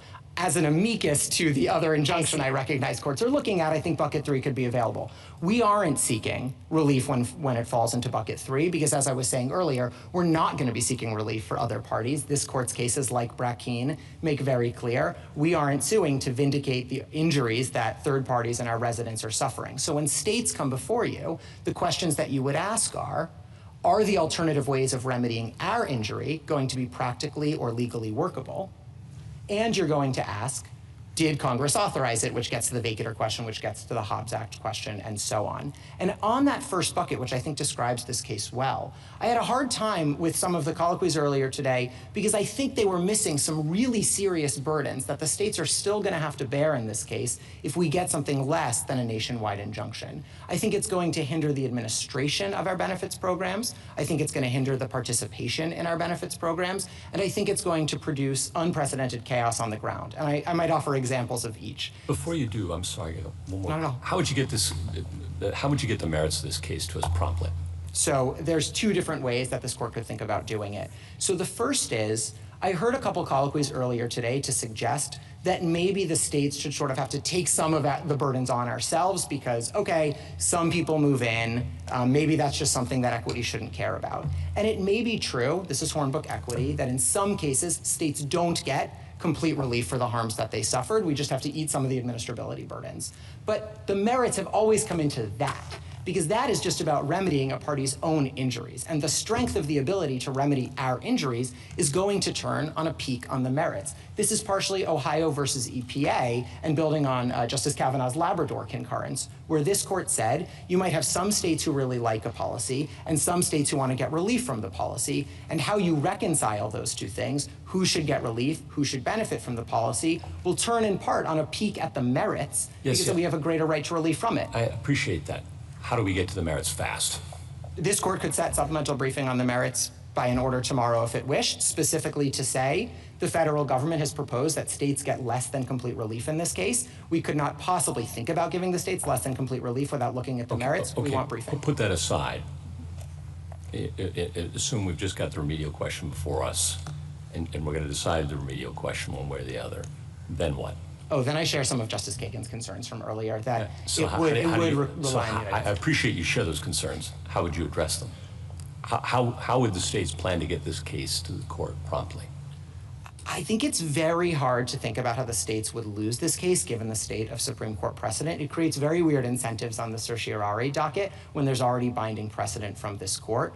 We do suffer harms from the application of this executive order beyond our borders that we need relief from. If we don't get a full remedy from that, I suppose we could ultimately seek cert before judgment on the basis that we still have Article 3 injuries that we're suffering, but we'd be asking this court to grant review from a circuit precedent we won on the basis that we have continued injuries. It's not impossible. This court knows best when it grants cert and when it doesn't. I would think it's not the cleanest way to tee up a case historically, and so it would raise some real concerns to the colloquies earlier today about how this case would ultimately come before this court. Are you telling us that we really can't decide the question that we asked to have briefing and argument on without taking a peek at the merits? So I'm not saying that at all. So there's two different ways to think about this case, Your Honor. One is to say, absolutely, the states need to get complete relief for their injuries, and then let's figure out the best way to do it, and we think the alternatives are not workable and not legal. If this court is going to entertain giving us anything less than full redress for all of the Article 3 injuries we bring before you, I don't see how that can be entertained without a peek at the merits, because you always look at the merits to decide should we get 100% or 90% of our own injuries redressed. Well, would a decision on the matter that I understood to be before us, the narrow question that I understood to be before us,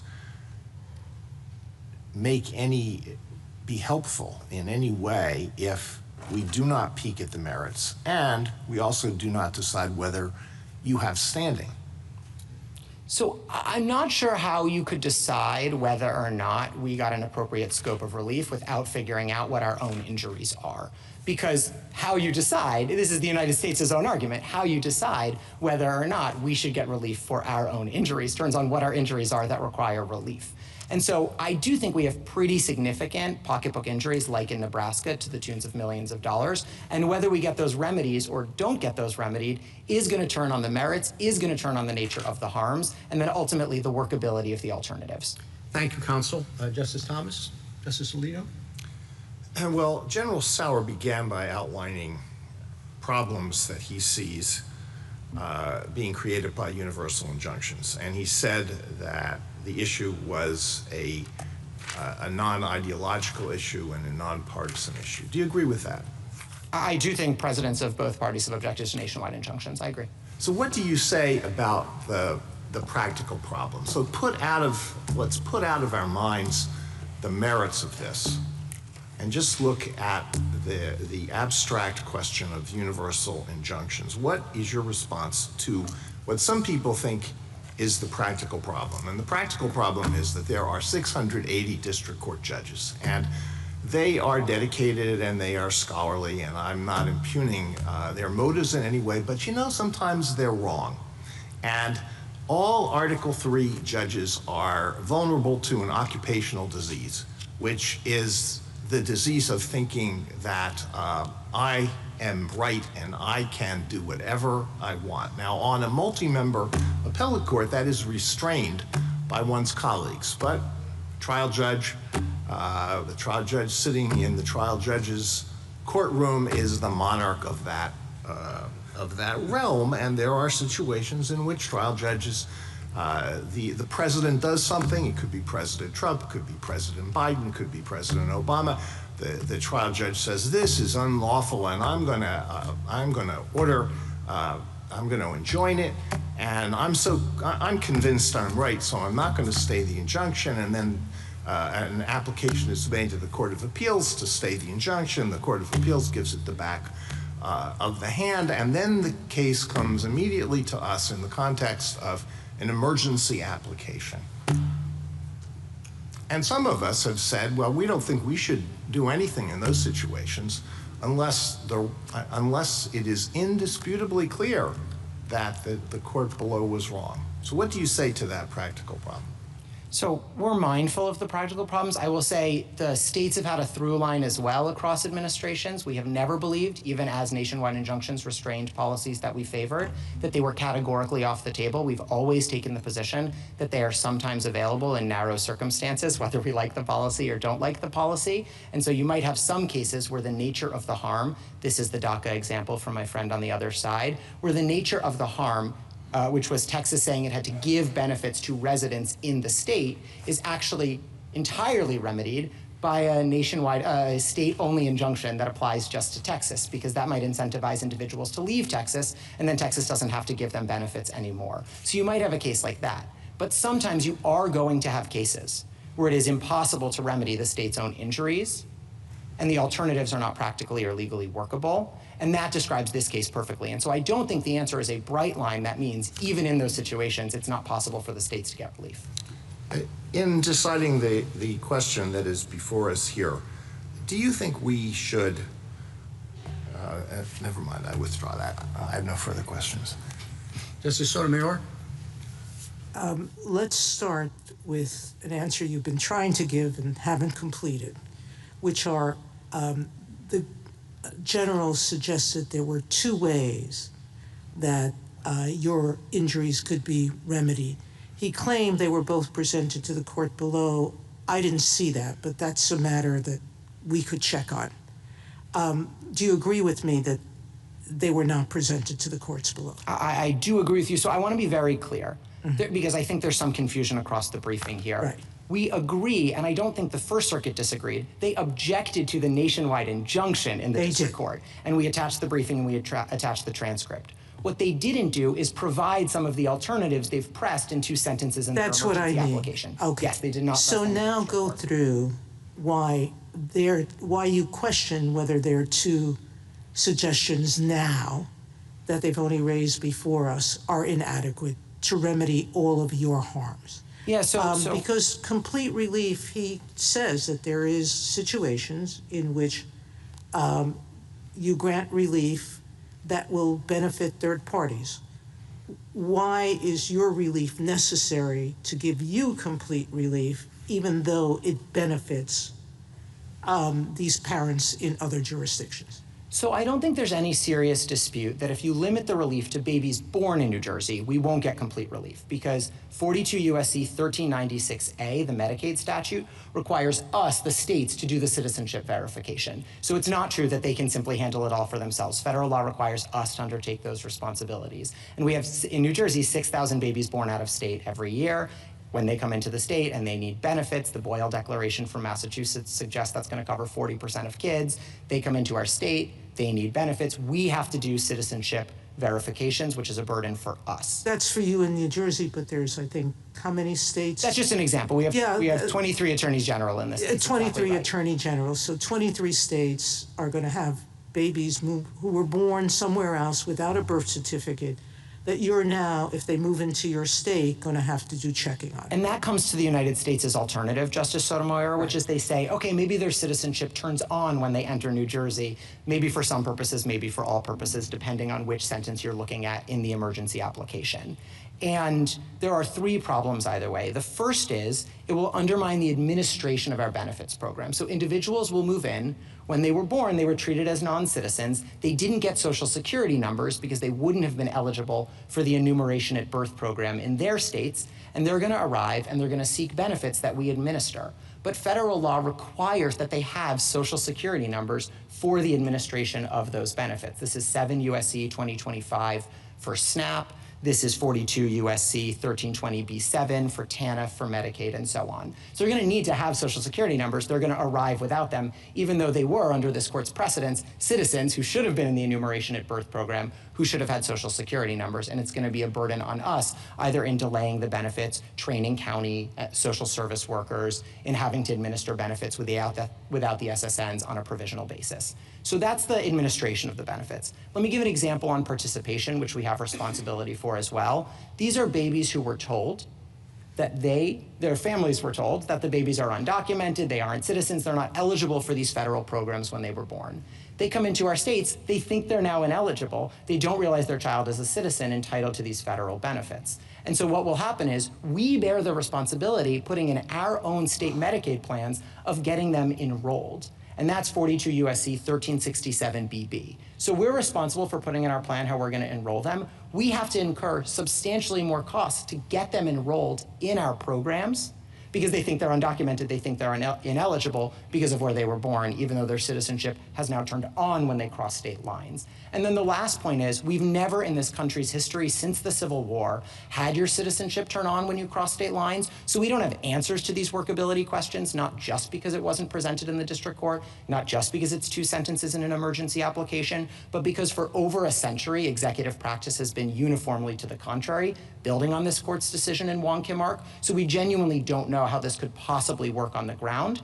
And although my friend on the other side has complained that they weren't able to give guidance, the states didn't object to guidance. The states have no quarrel with internal steps. And if they want to put out guidance that says, if Wong Kim Ark gets overruled, this is what we would do, that's fine. What they can't do is require us to take any steps or issue guidance that requires everyone to start planning for something that is so patently against this court's own settled precedent. Now, going back to the history question that Justice Thomas started with, you relied on the Bill of Peace, you relied on the tax injunction of the 19th century, and not so far in the 19th century, 1891, just about the time the 14th Amendment was adopted, okay? At any rate, there are other cases, one of our amici points out to them, the Pierce versus Society of Sisters case, the West Virginia State Board of Education case, those were earlier than the 1960s. In the Pierce versus Society of Sisters, the court affirmed a universal injunction that wasn't even sought by the parents, correct? That's right. And there, what we said was, their states were imposing criminal penalties on parents who sent their children to private school. And just 2 plaintiff schools sued against that penalty. They sought and won an injunction that categorically restrained the state from enforcing the law. That was 1925, correct? That's right. And similarly with West Virginia, saluting the flag by Jehovah's Witnesses. The injunction was universal. So in answer to Justice Gorsuch's point, we've had universal injunctions in some form, correct? Since the founding. That's right. If I could make 2 points on that, Justice Sotomayor. Correct? Exactly. So I agree with your reading of the equitable history, that it goes back from the English Bill of Peace through Equity Rule 48, through the tax collection injunctions, through Equity Rule X, through the Ex parte Young period you're referring to, through AARP just a few weeks ago. So I agree with your read of the history. But I just want to make one quick point. Well, let me, go ahead, make your point, but I want to finish this thought, which is, you started earlier by saying universal injunction should not be the preferred remedy, and it should be limited. You've suggested 3 ways to limit it. I agree with you, those 3, and yours clearly falls within one, that's your claim. But the point that I think my 2 other colleagues are raising is, how do we ensure district courts are following that? So if I can make a point about the history and then make a point about the guidance. On the history, I understand that the United States at the podium today tries to make the history all about what it calls indivisibility cases, cases where there's just a unitary on-off switch, as it were, and either something happened or it didn't happen, like a redistricting plan needs to be completely redone or a power plan is on or it's off. But if I could give an example that shows it's not quite so limited and it very much requires looking more broadly at what's practically or legally workable on the ground, I would point to apportionment as an example. So say that there's an executive order that says we're just not going to count minors, people under 18, in apportionment anymore. We're only going to count people who are voting age. And the state of New York files a lawsuit, and it wins its lawsuit, and all of its 17 and under-year-olds get counted for apportionment.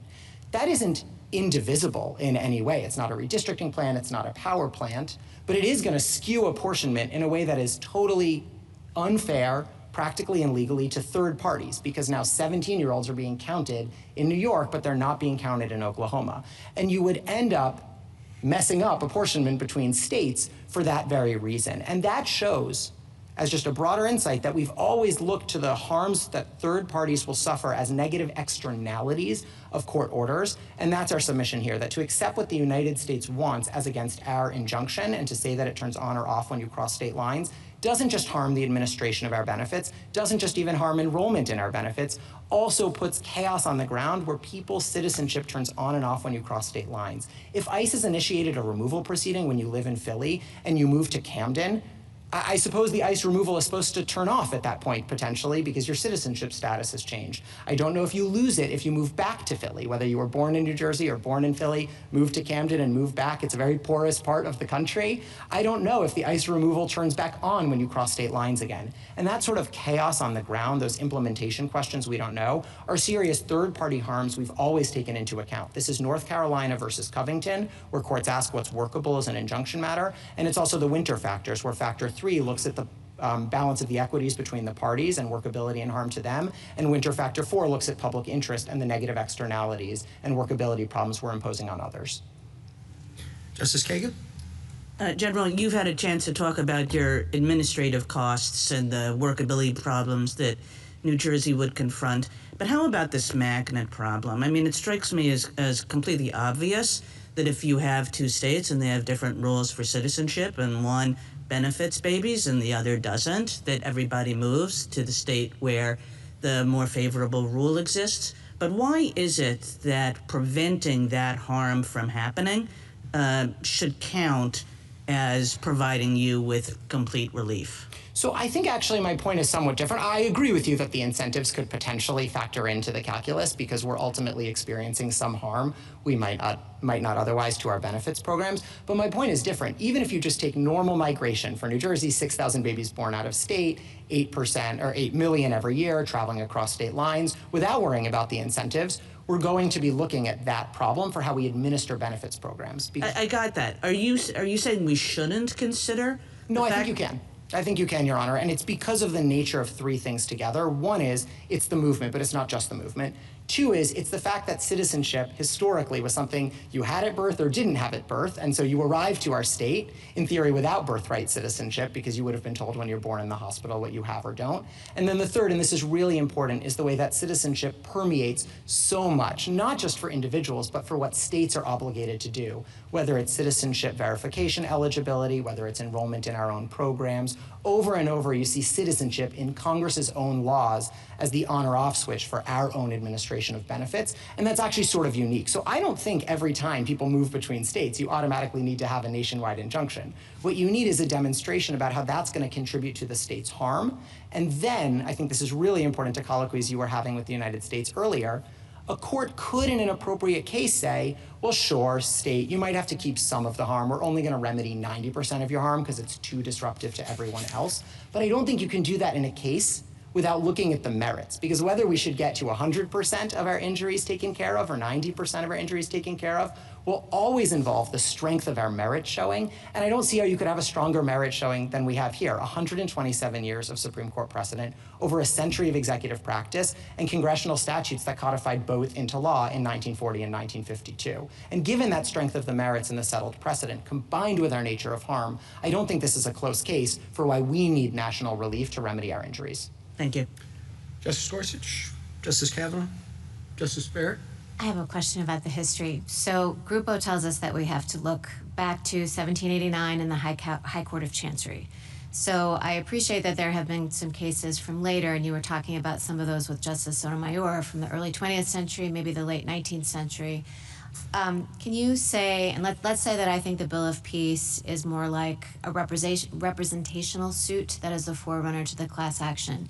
What do you think is your very best example of something that would look at the period that Grupo tells us is relevant, that would support something that looks like universal relief? So I do think from 1789, from English equity, I do think the best example is the Bill of Peace, and so I understand if we see it differently, it's a fair point. I will just say quickly on Grupo Mexicano, its own tradition, and this is sort of the analogical reasoning you talked about in Rahimi, it looks at that period, But in other times, we've also looked at American tradition to see analogically how we've liquidated that tradition or not. And in American equitable tradition, this is Equity Rule 48, which specifically said non-parties are not bound by certain relief, and even as they may benefit from it. And I take that to be the principal reason my friend on the other side thinks that bills of peace look much more like class actions than they ultimately look like universal injunctions. And Equity Rule 48 was to the contrary. Tax collection injunctions in American history were to the contrary. So I just have a hard time with that reading, even though I agree with you that you would be starting in the founding trying to do analogical reasoning based on what Grupo Mexicano says, but using American equity to answer some of the unresolved ambiguities. Oh, I completely agree with you. Need some analogical reasoning, and I don't think that Grupo completely rules that out.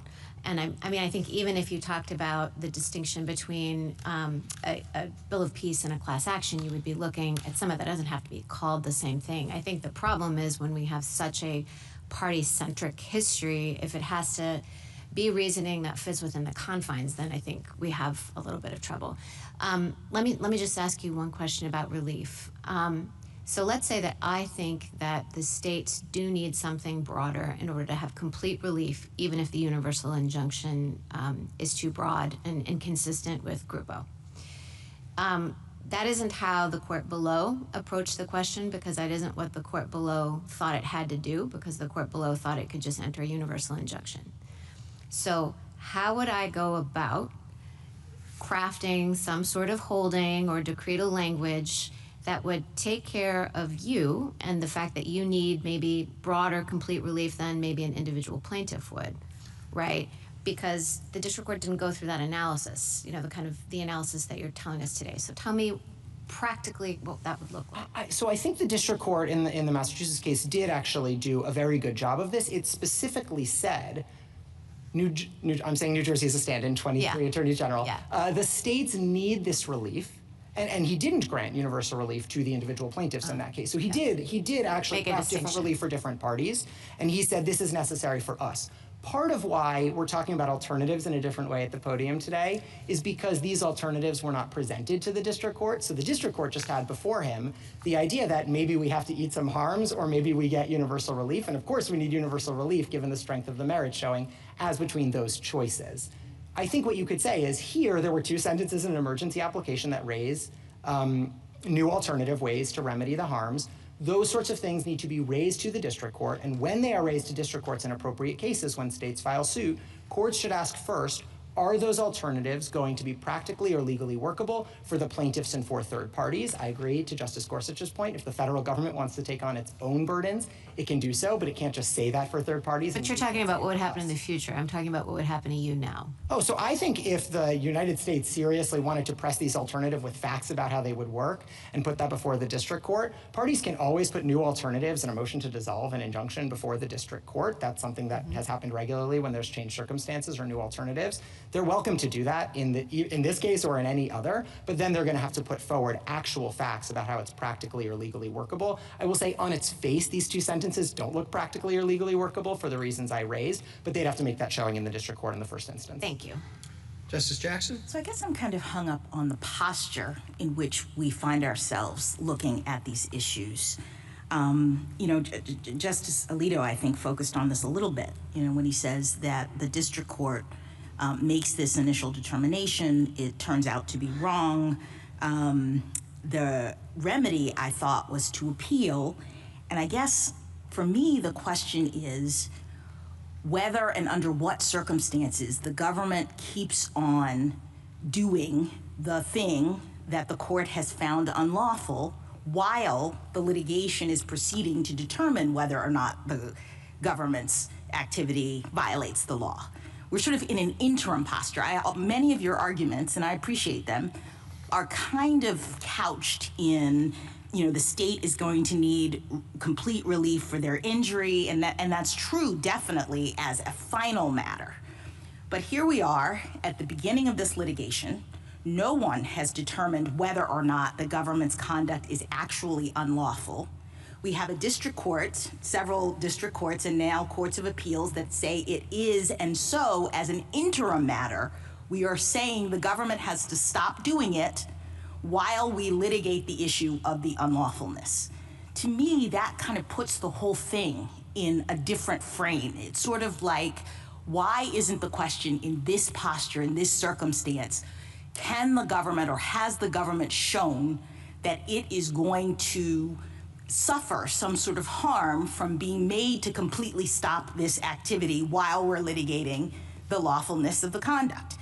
I don't understand. And then you say, yes, we're going to suffer harm. This is the balance of the equities that, part of the PI and the stay showing, but I just don't understand why that's not the focus here. And I don't know what I apologize because I didn't get a chance to ask Mr. Sauer this, and maybe he can address this on his rebuttal, but, what problem is the government facing as a harm matter from being completely told it has to stop doing this while we, the court system, determine whether or not its conduct is lawful? So we included this in our application. We do think this case is quite unique in that I do think it's hard for the government to show in this particular case that it needs to be able to act contrary to this court's settled precedent. That's obviously come up in a couple of questions today. It's something, if I realize the elephant in the room, I've often been asked to assume that the merits are put to the side, and I'm fine assuming that for those questions. But to your point, you're not wrong. It is quite striking, obviously, that it's not just that district courts are saying, this looks like it might be unlawful. They're saying Wong Kim Ark settled this exact issue 127 years ago. This court has reaffirmed it since. Over a century of executive practices built on that, and Congress has codified that directly into law. So I do think it's a particularly unusual case for the government to be saying that it has been quite so harmed and needs this kind of relief. But at the end of the day, I'm happy to join issue on when relief may or may not be appropriate, and I just think we're clearly on the positive side. But you're saying that at least in some circumstances, from your perspective, in order to even decide whether or not you are entitled to an interim complete injunction, the court's now going to have to peek at the merits while the merits are being litigated. I think the court always has to peek at the merits in deciding whether the party itself should be getting relief from its harms, including complete relief, as even the United States accepts. So those are all four of the winter factors. You have to figure out what the irreparable harm is that you're trying to deal with. You have to figure out if we have a sufficient merits showing in order to eliminate that irreparable harm. And depending on the strength of the merits showing, you're also looking at winter's factors 3 and 4. So this court has given 4 winter factors that I think are quite useful in most cases. I took my friends on the other side to be saying, well, beyond the winter factors, there's this bright line rule from Article 3 or the history of equity that just says it can never get to this point. I obviously disagree a bit with them on the reading of that history, but I just think it has no bearing on the case that the states bring to this court here. Thank you. Thank you, counsel.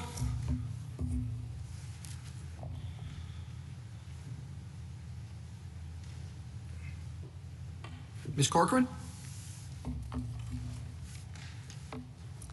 Mr. Chief Justice, and may it please the court, the executive order's stripping of citizenship from U.S.-born children is contrary not only to the 14th Amendment's plain text, but also our common law history, this court's precedent, a federal statute, and over a century of executive branch practice. Every court to have considered the issue agrees that the order is blatantly unlawful, a determination the stay application does not challenge. The government instead argues that Article 3 and equitable tradition categorically prohibit providing non-party relief from the order's enforcement, regardless of the order's illegality or the irreparable harm it inflicts. The government is wrong. It is well settled that preliminary injunctions may benefit non-parties when necessary to provide complete relief to the plaintiffs or when warranted by extraordinary circumstances, both of which are true here. The court should reject the government's efforts to stay a preliminary injunction that maintains a status quo all 3 branches of government have ratified and operated under for over a century, and that prevent the catastrophic consequences that will result for the plaintiffs and our country if the government is allowed to execute an unconstitutional citizenship stripping scheme simply because legal challenges take time. I welcome the court's questions. You say the government is wrong about the availability of preliminary injunctions. On what do you base that? So I think that the 2 reasons I identified, one, it is well settled, and I understood General Sauer to agree today that universal injunctive relief is appropriate when necessary to provide complete relief to the plaintiffs. That is the case here, and I'm happy to talk about that. But I also, this court has long recognized the availability of universal injunctive relief in extraordinary circumstances where it's justified. I think I would focus particularly on the public interest and equities prongs of the winter test, and I'm happy to talk about that as well, but I think those are the two reasons the government— Do you think that if, even if one considers the history not to support you, that the pragmatic considerations and the policy considerations should override that? So again, I would put us in the complete relief bucket, so like Mr. Feigenbaum, I'll put on my amici hat in answering that question. I understand General Sauer's proposal to be that we channel all of this through Rule 23. I think that is a historical one. It's inconsistent with the Rules Committee's understanding of the rules. Both, if you look at Rule 23, Rule 65, and Rule 71 together, they establish that Rule 23 is not the channeling mechanism that the government's suggesting. I'll start with Rule 71 because it's responsive, Justice DeBarrett, to your question earlier about whether non-parties can enforce orders. Rule 71 explicitly contemplates that and says if a non-party receives relief, they are entitled to enforce it. I'd point also to Rule 65, the preliminary injunction rule. In 2017, the Rules Committee considered a proposal from Professor Bray to amend the rule to prohibit relief to non-parties. The committee rejected that proposal because it found that it ran afoul of the Rules Enabling Committee. And then I'd end by pointing to Rule 23 itself, which says nothing about it being a channeling mechanism. In Principe v. Scarborough, this court said, we don't treat the rules as excluding background equitable practices. And here, Rule 23 doesn't even contemplate preliminary relief. It's focused on permanent injunctive relief, and I think that's because, as we've been discussing, it's very difficult to get class certification in time to have preliminary relief, so you're doing putative class relief, which is the exact same thing as what's happening here. Well, why can't you get putative class relief in a preliminary injunction or TRO posture? You mean, in the get relief context. For a putative class in a TRO or PI posture? I certainly think you can. The court did that recently in AARP. My point is when the court does that, it's relying on the equitable authority it has to enter that sort of relief, not on the Rule 23 mechanism, because the class isn't binding until after certification, until after final judgment. If that mechanism is available, whether one way or another, doesn't that solve a large part of the problem in a way that complies with the rules, the problems with universal injunctions that have been identified by administrations of both parties? Go through Rule 23 and do what's needed there, and people are bound then, so that's a wrinkle. But why doesn't that just solve the problem? Right, so they're not going to be bound until after you get past class certification. So we're talking. I understand that. And for that reason, I would go to Justice Alito's point earlier that all you're doing is taking the non-party injunctions that are happening now outside of Rule 23 and shoving them into Rule 23. It doesn't address the forum selection concerns. It doesn't address the concerns about the emergency docket. It complies with the rules. I mean, that the law, we care about technicalities, and this may all be a technicality, but it seems to me the technicality of Rule 23 and the history of that provides, 23b2 provides a mechanism to do what's needed here in terms of getting relief to people. And if you have PIs available for putative classes, that seems to solve the issue for preliminary relief and the timing issue as well. So B2 provides for permanent injunctive relief. It does not provide for preliminary injunctive relief. Again, Rule 23 does not purport to be the exclusive channeling mechanism. And as I said, the Rules Committee doesn't think it did, so it would be this court kind of projecting its own policy decision to treat Rule 23 that way. And I would come back again to Justice Alito's concerns. That is not actually addressing the court's emergency docket. It's just now we're slapping a label of class certification on it. So I would, and I'll make a second point on that and then say what I think the better way of approaching the problem is, which is I think that General Sauer and I are in agreement that the Venn diagram of cases that are appropriate for class certification and where injunctive relief I think would be appropriate is not coterminous.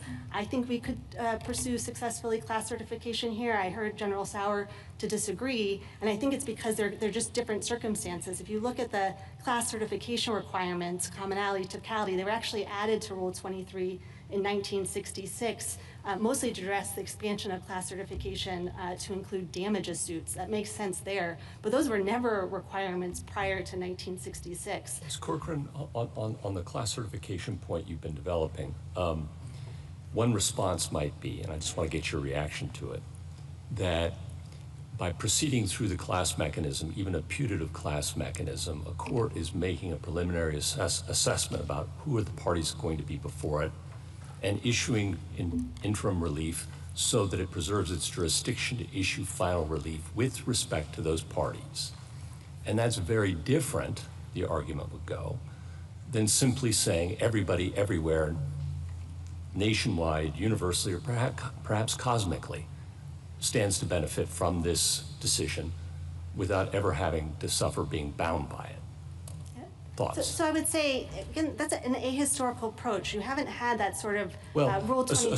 Assume for the moment that we read bills of peace, which I understand to be your best set of cases, to be prototypical of what is now Rule 23.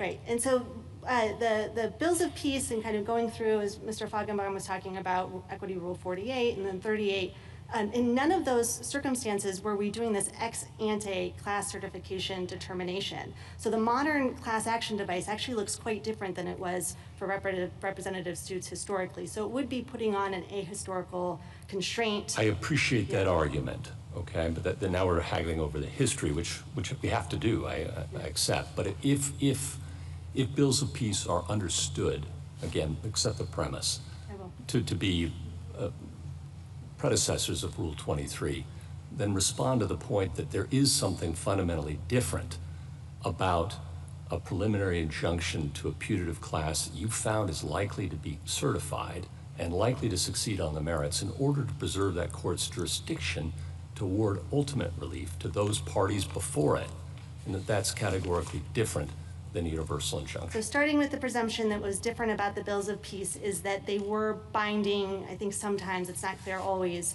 at the end when they were getting to final judgment. I would go back to Grupo Mexicano, to Justice Barrett's point, although that was the high watermark of this equitable originalism, the way the court articulated the test, it focused on 1789, but the actual analysis in Grupo Mexicano focused on 1890 through 1942. And what the court found there is that there were numerous cases expressly rejecting the Moreva injunction, and that was confirmed in the 1970s when England adopted it and said, no, we've never done this before. We are in an entirely different world here. One, the cases that Justice Sotomayor laid out earlier all come from between 1890 and 1942, and they suggest that non-party relief was provided for outside of the class action context. But the fact that we have, I think, these very studied scholars in this rigorous debate about what the bills of peace meant, what the railroad cases meant, I think shows that this is very different in Grupo Mexicano. And for the court to kind of delve into that and adopt the categorical rule that the government is suggesting, I think is certainly an overcorrection. It's a hornet's nest on Article 3, right? It calls into concern APA, class action, a whole sort of things. I would suggest that the court instead focus on providing limiting principles within the confines of the McKim factors of the window. Is there a practical problem? So I want to put aside the history, and I take your points on that, and why you don't think Rule 23 fits, I take your point on that. But if putative class actions and preliminary relief are an option, what then is the practical problem you see as distinct from the current regime? Well, if General Sauer is right in that there are class certification problems here, then in this particular case, you're going to have thousands of Okay, I think you would be arguing that the class should be certified here. Right, but I'm saying the government is so more generally, taking it out of this case, if you could, do you see practical problems? Yeah, it would eliminate the associational standing trade cases, the cases brought by the Chamber of Commerce, the NRA, other associations that aren't suitable for class certification. I think also the questions again. What? Can you explain that? Well, they wouldn't. So if we were to seek cert, it would be on behalf of our individual plaintiffs. For the same reason that the government would have difficulty seeking class certification. The state government, I think, associations are not necessarily a good fit for that framework. Again, that's also not solving the court's problem. It's just channeling the problems through a different mechanism. I don't think that can be solved, just to be honest, but that's a separate issue from what the right rule is as to how things transpire in the district courts. Could I perhaps try to solve it in a different way? What I would suggest, we spent some time trying to catalog the cases in which this court has approved universal injunctive relief and the cases in which it's rejected it, with the aim of giving the court maybe a suggestion on how it might affirmatively articulate some limiting principles such that you would not be getting the injunctions that the court thinks are inappropriate, but the ones that the court has approved would still be able to proceed. Again, that's not the categorical rule that the government is suggesting. I think roughly what the court has been doing is saying that universal injunctions are appropriate only in facial challenges involving fundamental constitutional rights, where there are real concerns about whether just the legal and practical availability of relief to similarly situated parties who are also going to experience irreparable harm. I think that maybe explains AARP. Most recently, IRAP would fall into that category. Crucifix, the New York eviction case, would fall in that category. On the other side of the ledger, the court seems to disapprove quite a bit of nationwide injunctions involving discretionary benefits. So that's some of the recent ones that you have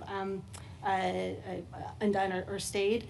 So I think what the court could do is kind of identifying limiting principles that would provide guidance to the lower courts on when it's appropriate to issue these injunctions. The natural home for that is the public interest prong of the Winter test, right? If you're going to issue an injunction that's going to have an impact on other people's, you need to be doing a really muscular public interest assessment before doing that. So that's what I would urge the court. Ms. Corcoran, are you pushing back on the class certification idea because you're worried that there are cases where there will be no certification, but in which broad relief is in fact appropriate, so Yes. that the two categories don't line up? And if that's why you're pushing back, why are you worried about that? What are the cases you're worried won't line up properly in that way? I mean, the government has suggested it's going to argue that here. Again, I think the commonality, so thinking about questions like common injury make a lot of sense when you're talking about class-wide damages, less so when you're talking about a facial challenge to a constitutional violation. So I think it's a bit of a mismatch. And again, it's not what Rule 23 was ever intended to do. And it doesn't solve any of the court's policy problems. So I think it's a lose-lose-lose proposal that the government is offering. I'm a little concerned that I have focused a lot on my amici hat and haven't actually explained to the court why the injunction is necessary for complete relief here. But I don't want to pivot too quickly, but I want to make sure I address our primary argument as well. Tell us why it's necessary for complete relief. Thank you. For two reasons. The first is that a plaintiff-specific injunction would not be administratively workable. I'll explain that in a second, but I want to note the second one is that even if it were workable, it would require the association members to identify and disclose to the government an association that puts them at great risk of adverse consequences, detention or deportation, even if they're here lawfully. And so it's not complete relief to require the plaintiffs to make dangerous disclosures in order to claim the constitutional right. And then maybe I'll pivot back to the workability unless there are questions about that. Yeah. Sorry. Very briefly, and then we'll move on to the next stage of our questioning. So the government's workability argument with respect to the individual plaintiffs, the private plaintiffs, is wholly tethered to its argument that the injunction should be limited to the 16 named plaintiffs. It has offered no argument for how it would administer, how state and local agencies could administer an injunction that was narrowed to the ASAP and CASA members. So I think that's probably the end of the road. Mr. Feigenbaum made the point that they can always go back to the district court and ask for the injunction to be dissolved if they present some sort of workable proposal. They haven't, and I don't think they can. I don't want to talk for too long, but if anyone is interested, I'm happy to answer questions about why I think it's Oh, I'm sure unworkable. some will be. Yeah. Thank you, though, Counsel. Justice Thomas? Justice Alito? Should we decide or make up our minds on the underlying birthright citizenship question without briefing and argument and deliberation? I think that we would be very eager to do supplemental briefing on that. General Sauer noted that none of the parties had asked for cert before judgment. We couldn't because we keep winning. I will ask right now for cert before What's judgment. the answer to my question? Yes, I think you can grant cert before judgment. That wasn't my question. Yeah, but I will say, I think... All right, that's all right. You don't want to answer it. That's no, I will. I have if I could give an answer, which is that I think it's very difficult, if or not impossible, for the court to do a meaningful in-Ken analysis without taking into account the fact that the government is asking the court to allow it to ignore this court's precedent, to ignore a duly enacted statute, and to upend 100 years of executive branch practice. So I think, although the government has attempted to separate them, that really the merits are embedded in the in-Ken factors. Justice Sotomayor? I find it hard to understand how a district court, in looking at a preliminary injunction under the winter factors, where we said that the likelihood of success on the merits is the keystone, how we could separate that out and say the keystone of whether you're entitled to universal injunction is the only merits question because the other factors are not eliminated by winter. You have to balance the equities, and you can't balance the equities without the merits, correct? I think that's right. I think also, irreparable harm is going to be very difficult for the government to prove if it's not contesting or at least not defending the constitutionality of the order, because the government has no interest in enforcing an unconstitutional order. I'd also note there's a quote from Professor Bray in Justice Gorsuch's Texas concurrence, and it's, "In equity, it all connects. The broader and deeper the relief the plaintiff seeks, the stronger the plaintiff's story has to be."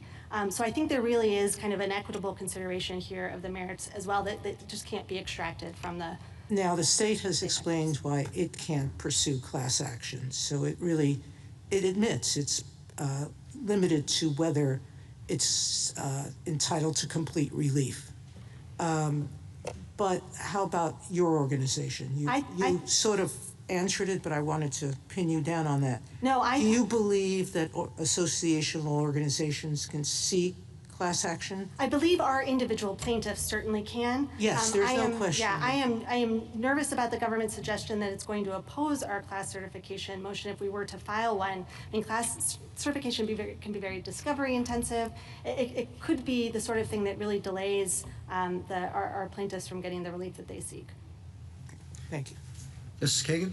Because what I worry about here, Ms. Corcoran, is that this case is very different from a lot of our nationwide injunction cases in which many of us have expressed frustration at the way district courts are doing their business. And, the typical way in which that frustration emerges is that legal questions are hard and they're complicated, and different courts would decide them differently. And instead, because of the forum selection process, a party goes to one place. In the first Trump administration, it was all done in San Francisco, and then in the next administration, it was all done in Texas. Right. And there is a big problem that is created by that mechanism, and that leads to the questions to you and to General Feigenbaum, which is like your third buckets, which are if it's like super important, or if it's quintessentially national, or whatever the way, is not going to solve our problem for that set of cases, which is not this case. This case, what's problematic about it is that the courts keep deciding the same way, and nobody really thinks that the lower courts are going to do anything different. Right. And for that reason, it does present the catch me if you can problem that Justice Jackson said, and the problem of how are we ever going to get a case here. But our general case is not like that, and I just want you to sort of comment on it. Yeah, I'd say first that the government's proposal of channeling through Rule 23 does nothing to solve anything you just described. I think the limiting principles that I was proposing, which again was just me trying to reflect back to the court, kind of the through lines that it's been identifying, are sufficiently concrete that if this court were to articulate them, it would cut back on the number of universal injunctions. Is it a facial challenge? Does it involve a fundamental constitutional right? Right. Those are concrete questions. And then I would point to Justice Kavanaugh's Poe concurrence. I think vertical stare decisis is going to be important here, when courts enter these sorts of injunctions, they are immediately appealable to the courts of appeals. So if there are any district courts that are kind of getting over their skis on these, it's correctable by the courts of appeals. Justice Gorsuch, Justice Kavanaugh? Some of your concerns about this court being involved, because I'm not sure I really understand that. When a president or an administration enacts some major new rule, the question ultimately, and it's legally challenged, ultimately it'll be a year or two from now, it'll get here and we'll make a final judgment. But the interim status of that rule, as this case illustrates, and many others, vaccine mandate, eviction moratorium, go down the list, they're really important whether they're in effect for that year or two. And I guess I don't know why you should be concerned, or we should be concerned about this court playing a role in this. Oh, I don't have concerns about that. I was responding to General Sauer's point that this has become pathological in the number of universal injunctions that are making its way onto the court's emergency docket. Just because there are more significant executive actions over the last three decades. I certainly agree with that, and that are you know, like the one Loper Bright and our West Virginia versus EPA are arguably some part of that story as well. I agree completely, and to answer the question you asked General Sauer earlier about why have we seen this proliferation of these universal injunctions, I think it's directly, I would say first that the government, I think, pretty dramatically overstates them. It's double counting TROs and PIs in the same case. But if you look at the number of executive actions in the first 6 weeks of this administration, it's more than any other president issued in a year dating back to 1951 during the Korean War. But I don't want to sing, I mean, it's, you know, it's going back. It's bipartisan phenomenon, completely bipartisan, and completely, in my view, well-intentioned, because presidents want to get things done. Right, and I get that. Yeah, I agree with that. I think it's directly correlated to the number of unilateral executive actions we've seen over the last few years.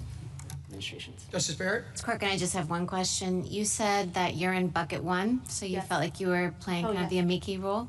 I understand why you might think you're in bucket one for the associational point. Do you think you're in bucket one for individual plaintiffs? So I don't know that I would extract them because the well, named plaintiff. Like, let's imagine you had individual plaintiffs that are named members of the association. So I guess what I'm saying is, let's take the association outside of it, and let's just say that we're talking about individual plaintiffs. So would you put that in bucket one? So there, I would go to the second injury I had identified earlier, which is if you're asking, our individual plaintiffs have pseudonames right now. That would be contemplating a scenario where they would have to identify themselves to the federal government and say, I am an ace, or I'm the plaintiff in this case, at which point they are immediately vulnerable to deportation, even again if they're here lawfully. We've seen the government removing visa holders and asylum seekers. Justice Jackson? So I think I understand your arguments. There's just one little piece of it that is confusing to me, and I hope you can clarify. So if we view the relief in this case and others like it to be a judgment ordering the defendant not to do something that the court has found to be likely, because we're in the interim stage, unlawful, are non-parties in that situation actually getting relief, or are they just incidental beneficiaries of an order requiring the government not to do this harmful thing? I thought it was the latter. Yeah. And that just, you know, the government is told by the court, don't do X. And of course, anybody who would have been harmed by the government doing X is benefited by that, but they're not really, I thought, getting relief. But here's where I get confused, because I thought they're not getting relief because they can't come into court independently and seek a contempt ruling if the government continues to do the thing. They weren't parties, they don't have the judgment. That's what differentiates them from, say, the class action people or the plaintiff people.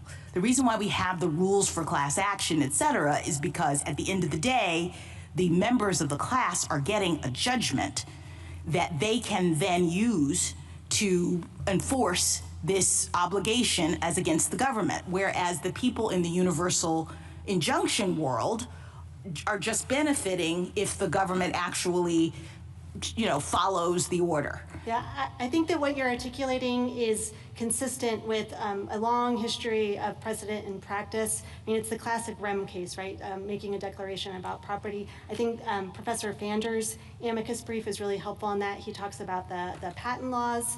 And I think you can see that same instinct in the court's cases that Justice Sotomayor was talking about earlier, right? The railroad rates, Barnett, Pierce v. Society of Sisters. And I guess my point is that's why we don't need Rule 23, because we're actually doing conceptually a different thing. We're not trying to give all these people, everyone in the world, some sort of enforceable right as against the government. We are simply just doing what courts do, I thought, which is telling the defendant over whom they have personal jurisdiction that they have to stop doing something unlawful. And of course that benefits people. But the thing that confuses me about your argument is that you alluded at the beginning to Rule 71 and suggested that the non-parties could somehow enforce this universal injunction. I didn't understand. I think Rule 71 contemplates that. It would be very onerous. I mean, I think when General Sauer, he was kind of contemplating the idea that, tens of thousands of people were going to have to come to court individually. Right, but I think if you're right about that, it undermines the point that I'm making, because it puts people in the same place as the class action folks and the parties in a way that I think raises legitimate concerns that some of my colleagues have put forward with respect to universal injunctions. So the thing that distinguishes them is that universal injunctions are not benefiting or giving relief to non-parties in any meaningful sense, is my theory. I think both have always been true, and maybe they're in tension with each other, but Rule 71's originated in Equity Rule X, which was enacted was put in place in 1842, which had this same idea of, quite apart from representative suits, non-parties enforcing orders that provided them with relief. Although maybe this, as I'm talking, I think maybe I'm talking about under Rule 71, orders that provide relief. But let me just You're talking about injunctions. Yes, right. what I'm asking you is, in this very case, if we have a series of plaintiffs that have actually named people, and they get an injunction, as the government says, against, if they get a universal injunction, of what they call a universal injunction, the government cannot enforce this executive order. Can someone who is not a non-plaintiff come into court to enforce that if the government violates it? So I'm hesitant to say no, both because Rule 71 exists and those aren't my clients are my plaintiffs, and we needed this universal injunction. Yes, I understand. I'm just trying to figure this out. But I think both, I think both what you said is true. If we look at cases like Barnett and Pierce, and we go all the way back, I think Justice Story's dissent that he signed on to in Cherokee Nation v. Georgia is terrific on this point. He was the preeminent scholar on equitable remedies, and he certainly thought, in the way that you're articulating, we are going to make a declaration about whether Georgia can enforce its laws on Cherokee Nation property, and that is just a declaration of the law that will have an impact on everyone. But I'm hesitant to say that Rule 71 doesn't have any application. Thank you. Thank you, counsel. Rebuttal, General Sauer. Thank you, Mr. Chief Justice. The original meaning of the Citizenship Clause extended citizenship to the children of former slaves, not to people who are unlawfully or temporarily present in the United States. The merits arguments we are presenting to the lower courts are compelling. We cite, for example, a host of 19th century authorities that point out that domicile was the touchstone of non-citizens being treated as having their offspring treated as citizens in that context. That is consistent with Wong Kim Ark, as well as with the slaughterhouse cases in Elk against Wilkins, and the suggestion that our position on the merits is weak is profoundly mistaken. And that kind of snap judgment on the merits that was presented in the lower courts is exactly the problem with the issue of racing to issue these nationwide injunctions. The Chief Justice correctly pointed out that this court, if it wishes to address the merits expeditiously, has many tools to do so. Cert before judgment is one possible tool. There are also others. But this court should also address the scope of remedy, the remedial question that's presented in the application. That is an extremely urgent question. And one of the reasons it's an extremely urgent question is the limiting principles that my friends on the other side have been offering have all proven to be completely ineffective to slowing the essentially flood or cascade of universal injunctions that we see in these cases. The states here have a unique issue that hasn't come up yet, but for the reasons we stated in our application, they lack third-party standing very clearly under cases like Murphy and Hayland and Katzenbach and Kowalski. So no injunctive relief should run to the states in this particular case anyway. And most fundamentally, the vision of the district courts that's reflected in the issuance of these nationwide injunctions is a vision of them as a roving commission to correct every legal wrong that they can consider and to exercise general legal oversight over the executive branch, which is what this court rejected in TransUnion. And for those reasons, we ask the court to grant the applications. Thank you, counsel. The case is submitted. Until Thursday, the 22nd of May at 10 o'clock.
we need freedom. We need freedom. We need justice. We need justice. We need protection. ABC, no to deportation. ABC, you sing with me. ABC, go and tell Trump. Go and tell Trump. We need freedom. We need freedom. We need justice. We need justice. We need protection. ABC, protect our babies. ABC, se puede, si se puede, si se puede. El pueblo unido. El pueblo unido. Jamás será vencido. El pueblo unido. Jamás será vencido. El pueblo unido. Jamás será vencido. The people united will never be defeated. The people united will never be defeated. The people united will never be defeated. The people united will never be defeated. Aquí estamos y no nos vamos. Y no nos echan porque luchamos. Aquí estamos y no nos vamos. Y no nos echan porque luchamos. Aquí estamos y no nos vamos. Y no nos echan porque luchamos. No somos uno, no somos 10. Somos millones, cuéntanos bien. No somos uno, no somos 10. Somos millones, cuéntanos bien. ¿Se puede? ¡Sí se puede! ¡Sí se puede!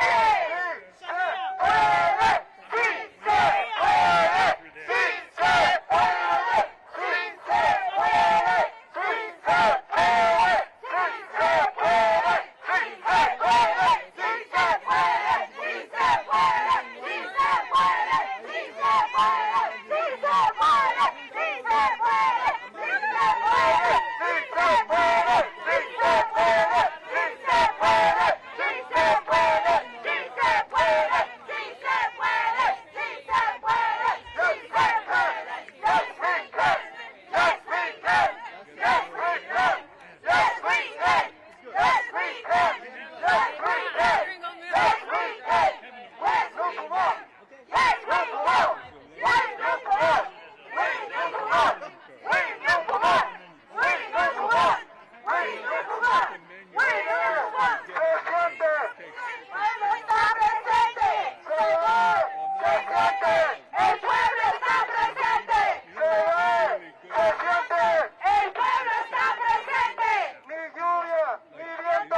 se puede!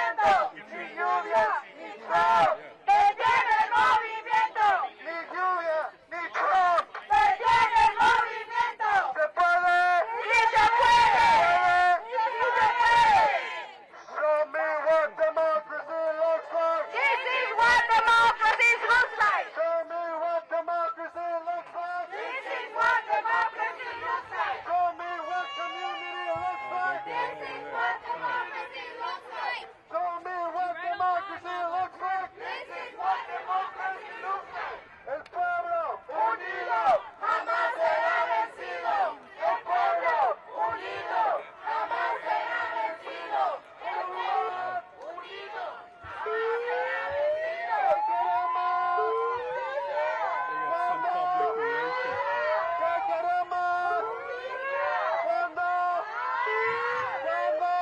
¡Sí se puede!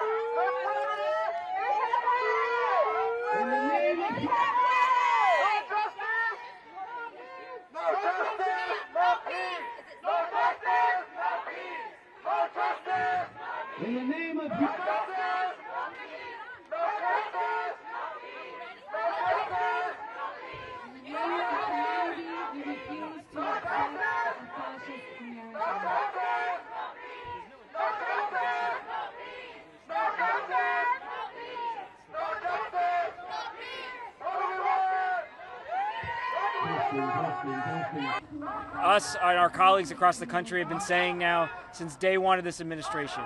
157 years ago, we came together as a nation post-Civil War and said never again were we going to debate whether babies born on American soil are entitled to the rights and privileges of American citizenship. And contrary to what the United States is saying, citizenship doesn't turn on or turn off when you cross state lines. Babies born in Philadelphia are subject to the same rights and privileges as babies born in New Jersey. And I have to say, it was astonishing to hear the United States government tell the 9 justices of the Supreme Court that they weren't sure whether they would follow binding court precedent. They weren't sure if they could concede that basic fact that is the underpinning of the rule of law in this nation. This case is about birthright citizenship, but it's about whether the rule of law and the constraints on the executive, and as Justice Jackson said, whether the president can act like a king. The answer I think the court is going to say is no, he cannot. I'm proud to join my colleagues. I'm very proud of our Solicitor General, Jeremy Feigenbaum, for the work he did inside, and I look forward to the court's opinion in this case. I'll turn it over to Attorney General Nick Brown from the state of Washington. Good afternoon, and thank you, AG Plotkin. I'm incredibly proud of the team effort that led to this moment today and the work that we have moving forward. The unfortunate reality that we are facing now in America is that it is incumbent upon attorney generals to stand up and protect Americans from their president. Because time and time again, this president is acting unlawfully in violation of the Constitution, and we cannot address a more fundamental issue than the one the court is beginning to address today, than what it means to be an American in the United States.